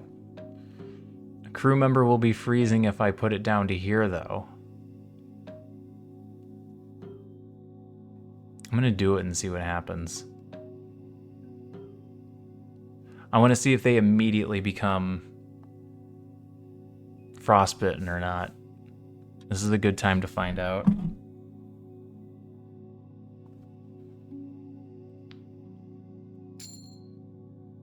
We need to know going forward. Got some penguins, everyone's back to work, another week on the ice. Gloss became freezing on the sled hunt. Two Johns is no longer malnourished. No longer demoralized. And one person is now freezing. Okay.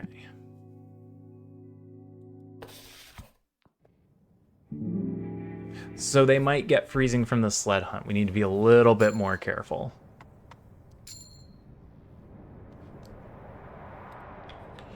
Ah, doctor, how are you holding?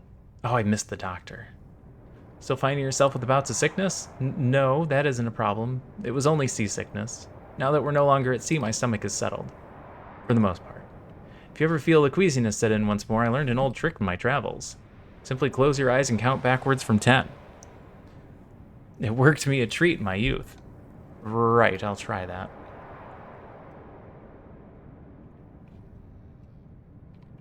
Yeah, ship is gone. I can't click on it anymore.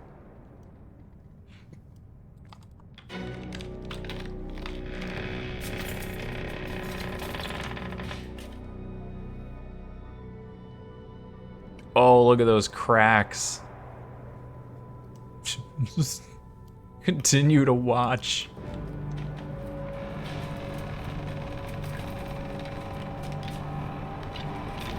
Oh, it's gone.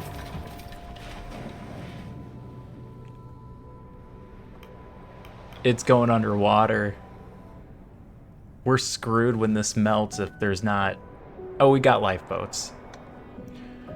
She's gone. Heads hang low amongst the crew. 3 people gained demoralized. That's not good. Those are going to take a while to get back.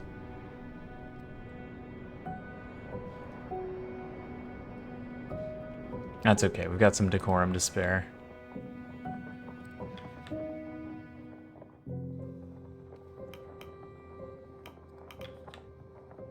Shaw, I don't suppose you've been keeping track of the days. Of course I have. Well, you'll be pleased to know that today is Imbolg. I am not aware of such an occasion. Not surprised you wouldn't recognize it. To us, it's a major holiday.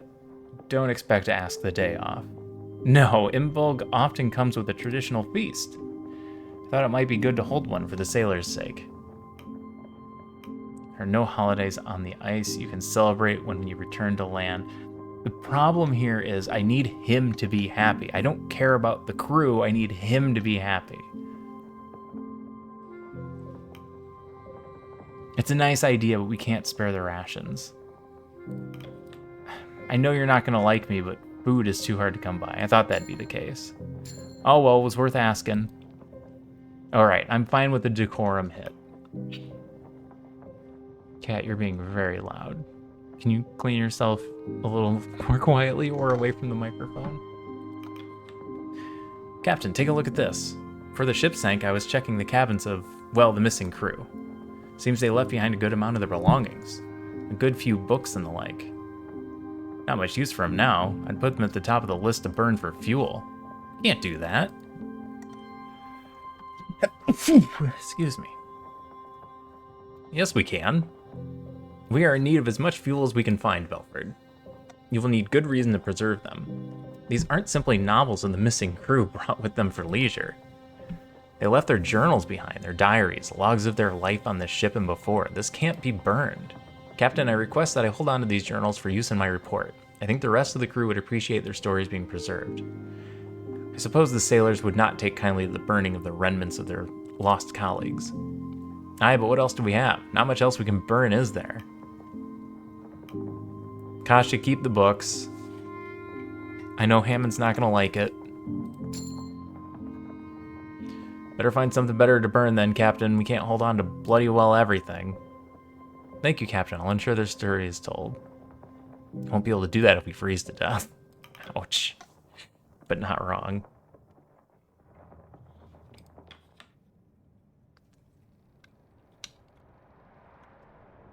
Yep, ship's gone. First we eat, then we talk to people. You have any experience with cameras? No, but they can't be too complicated. Why, did you go and break yours? No, but I was wondering that if something did happen, you would at least have some parts to fix it with. I should. Question is, if I want to waste good parts on a bloody camera. Spare parts? You're hardly going to be wasting them. What more could some spare scrap be used for? You have no idea. Do we just eat? I can't talk to you guys right now. Could somebody for an interview? Before I forget.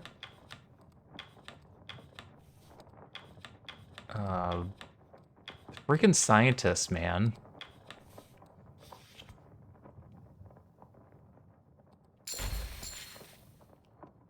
It's also getting me more research. Nobody's injured. Oh, I can put you guys there. I shouldn't need to, though.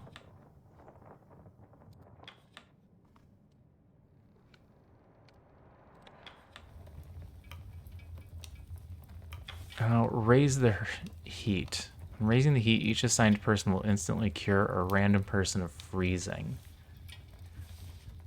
Okay. So I can just do a person to get rid of freezing. It doesn't waste fuel.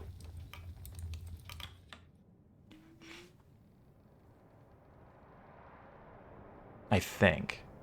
That might be how that works. Crew for dinner, then hunts.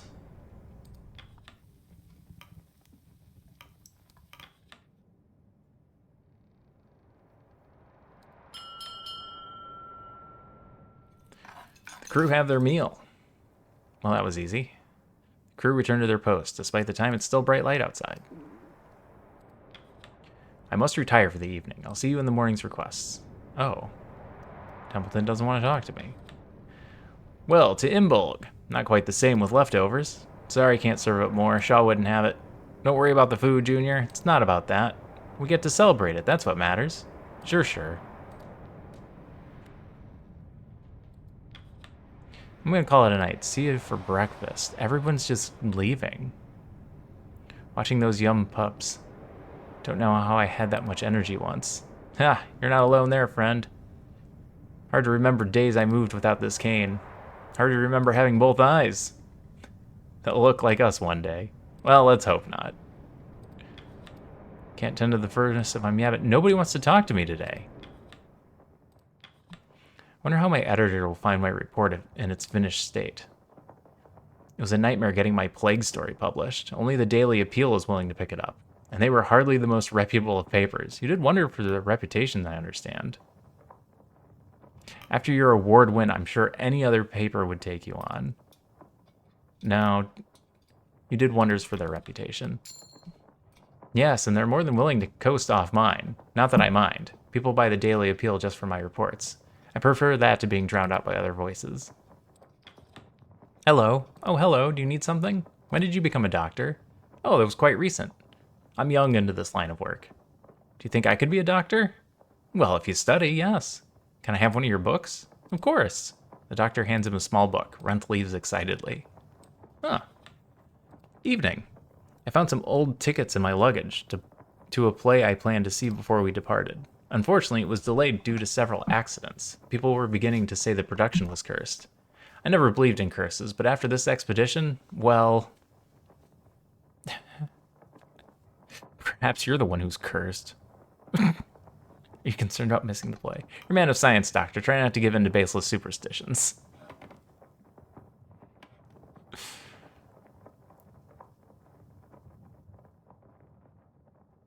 I never believed it. Are you concerned about missing the play?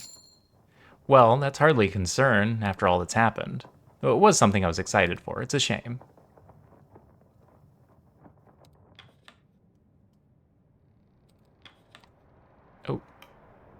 Oh, grab the whip. What? At the kennels, you spot a pair of dogs engaging in an aggressive conflict, teeth bared and snarling. The two creatures snap at each other. Cordell is nowhere to be seen, but the kennel master's whip has been left aside, resting atop a crate. As you look on, the fight begins to intensify. Get Cordell. I don't actually know how to handle this. You run to grab Cordell. You find her brewing the broth for the pack, and she quickly returns to the kennels upon your word. Dogs are still snapping at each other when she arrives. Cordell simply shakes her head and turns to you. This is nothing to be concerned with. At times, the dogs will go for the throat of another, but this is merely play. Dogs are inherently hierarchical creatures. They will fight for dominance, sometimes to the death, but these dogs are merely putting on a show of aggression for the others. A simple feed and they'll stop. Cordell turns back to her kennel, before briefly turning her attention back to you. Regardless, thank you for informing me. I was worried that could have gone south.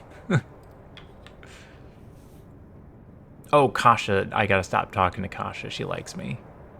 Doctor, I need a little bit more. Cordell doesn't like me nearly enough. Kurt's with me. Hammond hates me.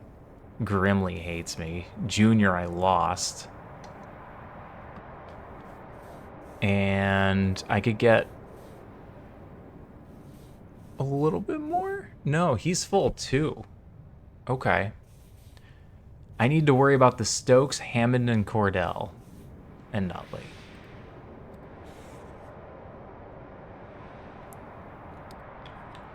He stares at you for nodding on his sleeping bag. He doesn't want to talk to me. Nobody wants to talk to me. Alright. Feed the pot. I can afford one more malnourished person. And this is the last of our good food, and then we're switching to Penguin, which is not great. Actually, I'm changing my mind here. Feed Penguin into this pot, because the most I can put in is 10 things.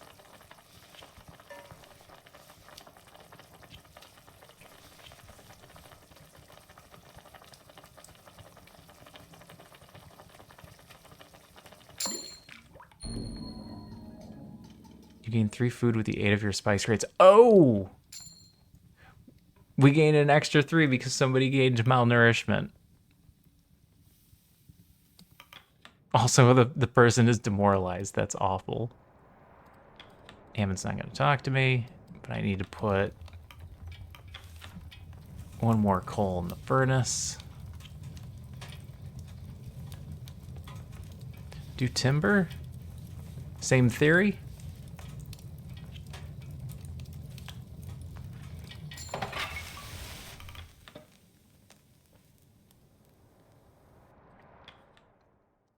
All right, then we go out for hunts.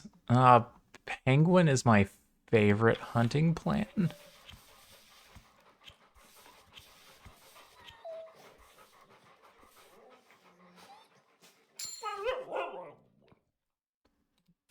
What's this one? I can send up to 3 of them to do research.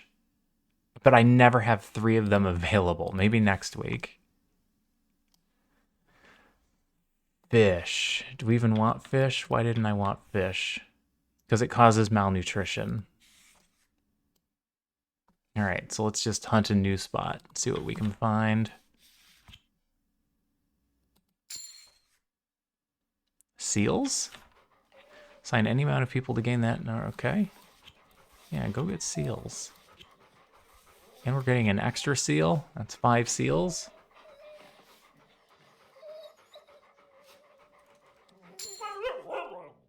I'm gonna run out of dogs.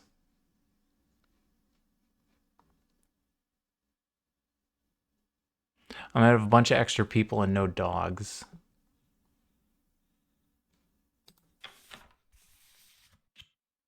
I could feed them fish.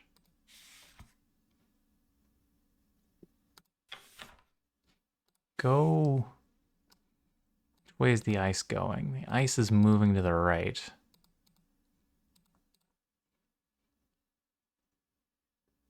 Let's go here.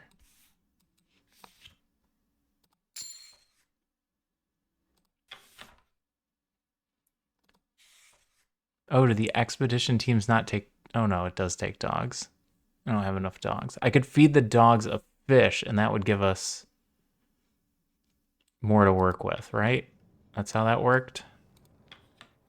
That's why I don't want to use fish. Oh, I clicked the button. It immediately gave us 2 more dogs. All right. Well, that's a reason to have fish. I just have people that can't do anything else. So yeah, send 4 people to hunt fish. Oh. Oh no, never mind. I'm wrong.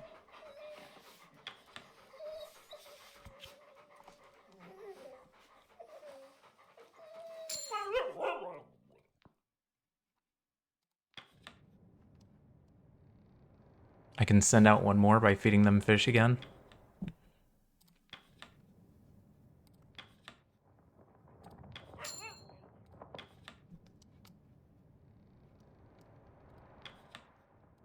Yeah.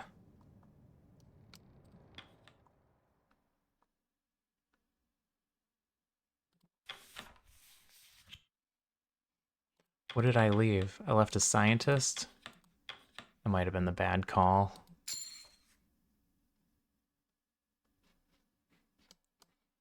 Is this another research? That's another research spot.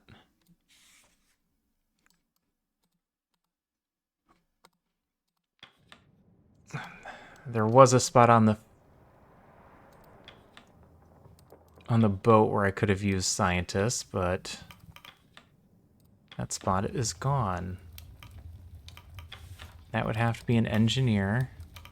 I should have left an engineer available.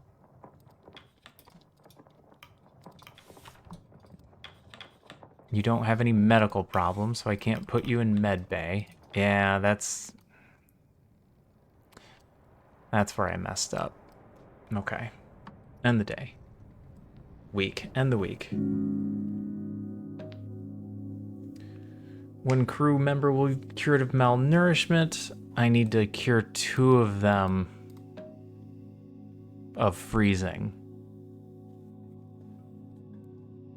Which is a lot of fuel, but they need to be cured.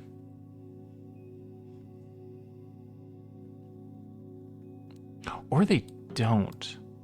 Since I'm getting extra people, I can put 2 of them in sick bay. Like it's an extra 1 freezing. That's bad. Bad but workable.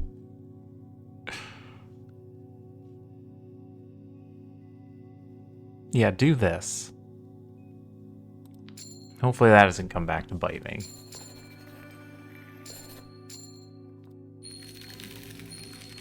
Oh, more people got freezing from the hunt.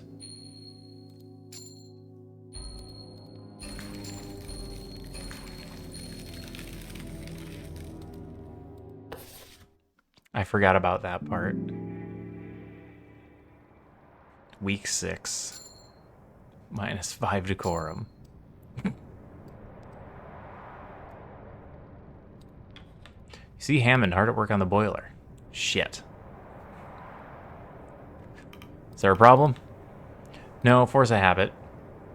Don't meet me asleep at the post. You need something, Captain? Nope, just checking in. You don't need to. If there's any problem, you'll know. I know what I'm doing, Shaw, if that's what you're wondering. If you don't need anything, I'm getting back to work. Well, it seems the crew are adapting nicely. They're getting on with their jobs just like clockwork. Feels like we're back on the open ocean again. They know we're in for the long haul. Well, I'll see to it that they're keeping up the good work. And you see to it that they're entertained when the work is done. Aye. You're short on words, aren't you? Prefer to talk through your music, eh? A sailor with the heart of a poet. Sure. Captain, we've had our share during the hunting season, but that appears to be winding down. I wouldn't put my faith in there being an abundance of game in the coming weeks. Oh, that's not good. That's not good at all. Alright, request time. Shaw, got a matter we need to settle with you. I don't see the problem. Tucker was going through his personal belongings on the ship and we found this. A tin of treats, biscuits, confectionaries, quite a lot. Now I was hardly hiding them away. They're just my own private selection, a gift from my grandmother before the expedition, baked them herself. I understand you see these as your personal effects, and that was true at a point, but as it stands, food is food, and we need all we can get. You cannot reasonably hoard it to yourself. They're hardly filling, they're just some biscuits. They're filling enough. Listen, now's not the time to keep something like that to yourself. Agreed. Hand in the tin will join the rations.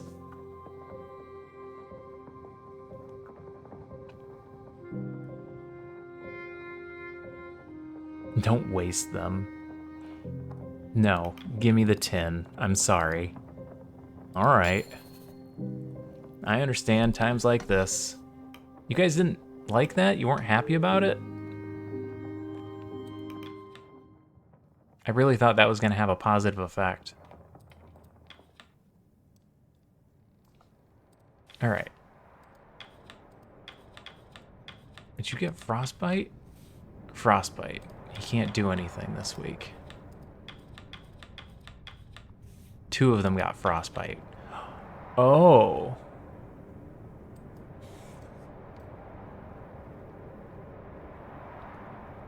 Now, does the furnace cure frostbite? No, it cures freezing. Frostbite takes them out and they need to be put in here. Medbay. Frostbite. Frostbite.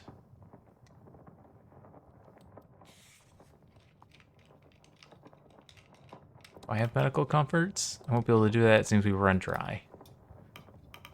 Ask a scientist to cook up medical comforts. That's what we could have done.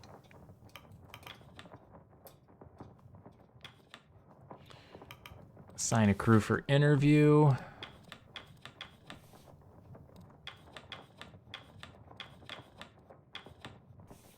Have it be the engineer.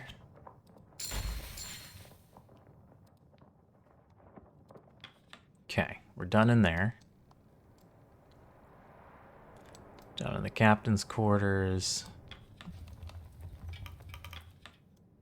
Do food first.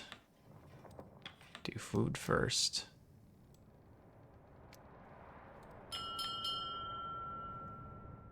The crew have their meal. The crew return to their post despite the time it's still bright outside. All right. Reading, Mr. Templeton? Yes, though it's difficult to find light. Do those your age still read, or has intellectualism passed us by? Well, I haven't read. Chilling horror like yourself. Is that a collection, Mr. Templeton? It is a good read, nonetheless. He must retire for the... He doesn't want to talk to me anymore. I'm going to call it a night. What's that? One of the doctor's books? Since when could you read? It's got pictures, Dad. You're interested in medicine, are you? A little. Better work than this, anyway. Not wrong. You won't talk to me. Barely any taste of these fucking cigs. You mentioned before. What brand are they, anyway? Apperton. Same group who tinned those peaches. Yeah, they're shite. At least there's plenty of it. Would rather there wasn't. You'd rather be craving at a time like this? I suppose not. There's just, I don't know. What do they know about tobacco? Fair point. Can I talk to you guys? Do I need to talk to you guys? I need to talk to Nutley. I need to stop talking to Kasha.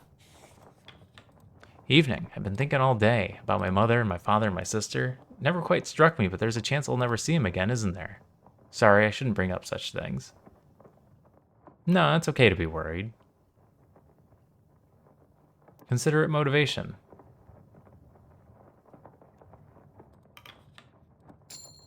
Motivation? Right, I understand. Thank you, Captain.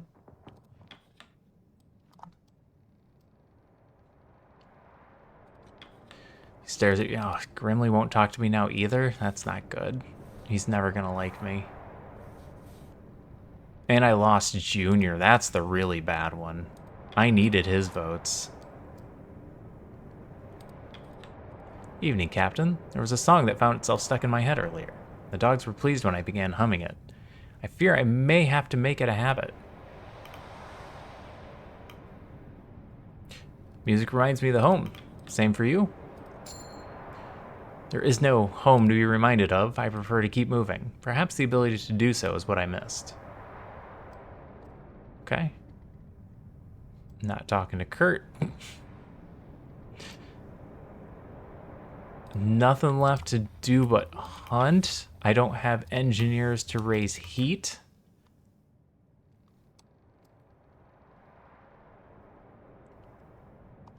And I don't have scientists. I do have scientists to make medical comforts.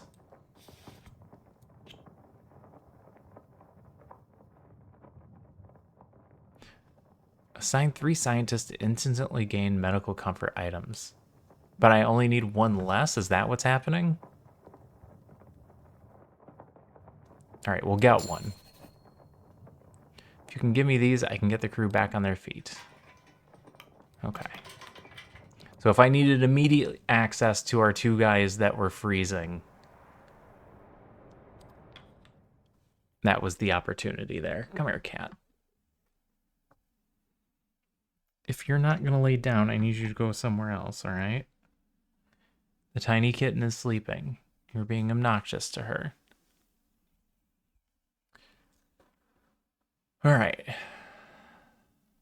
Scout this way. We're getting closer to the island. Fish. We can do fish.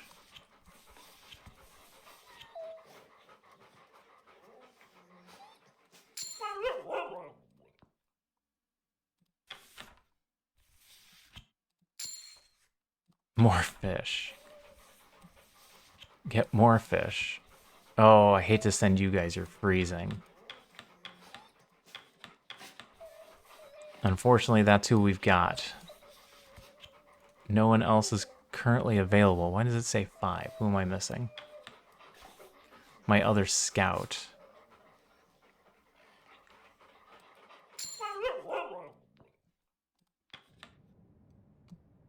Alright, feed them a fish. And then I can send my last scout out.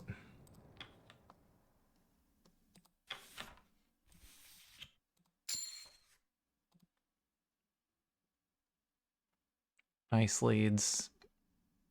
Summer melt. Okay.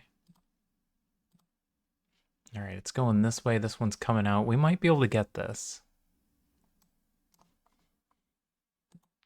Alright, back to camp. Put the food in the pot we can afford. Another malnourished. Medical comforts.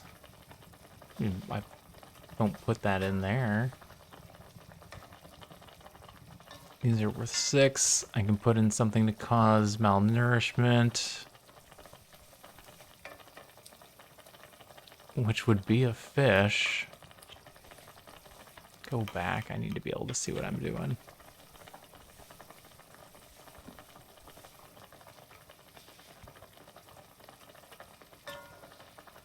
We can handle 1 and they're worth 15.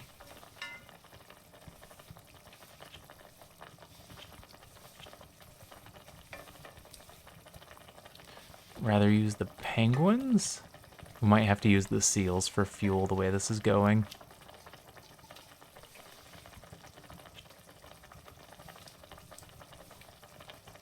Okay, that's good. Oh, we gain an extra 3. That's right, because of malnourishment. Coal goes in, we stay alive. Feed the furnace. I still got coal. I still got timber. Let's do 2 timber. Did I screw that up?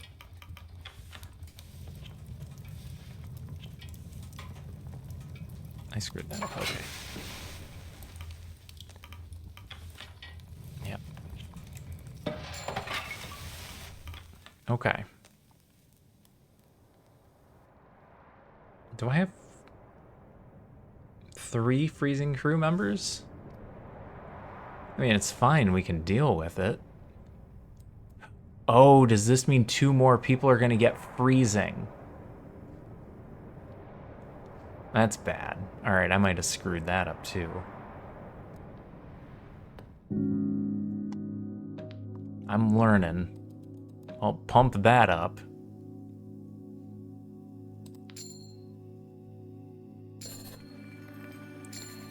Got fish. Crew's back. He's freezing. That's the 2 that were there. Cured frostbite. Cured malnourishment. Cured frostbite. No longer demoralized. Cured freezing. Cured freezing. 1 more cured freezing. Freezing progressed to frostbite. Cavity is no longer demoralized. -5 decorum. Oh, does it just go away eventually? Alright, I think I'm going to stop here for the night. I've been streaming for a while and I'm starting to get tired. So So we got 2 freezing and 1 that got beyond freezing. Oh, it's just a big hole in the ground. All right, we're going to save and exit here. All right, everybody.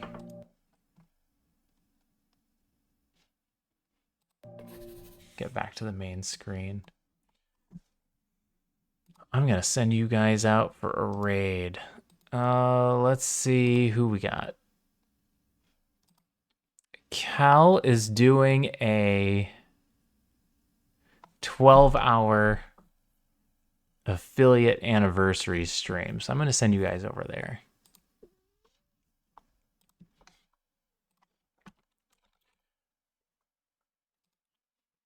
Remember, I am off tomorrow. I'll be back the next day. I'm just on my usual schedule right now, so no big deal there. Hope you guys had a good time. I hope you either enjoyed the game or were just happy to see something new. We'll get back to some Against the Storm next week. I lost music. Let me click back on and get music going again. Oh, and there just isn't any. We hit a quiet spot. All right. Well, thanks for coming. I'll see you all again sometime soon. Till then, take care of yourselves, be kind to one another, and I'll catch you next time. Bye for now.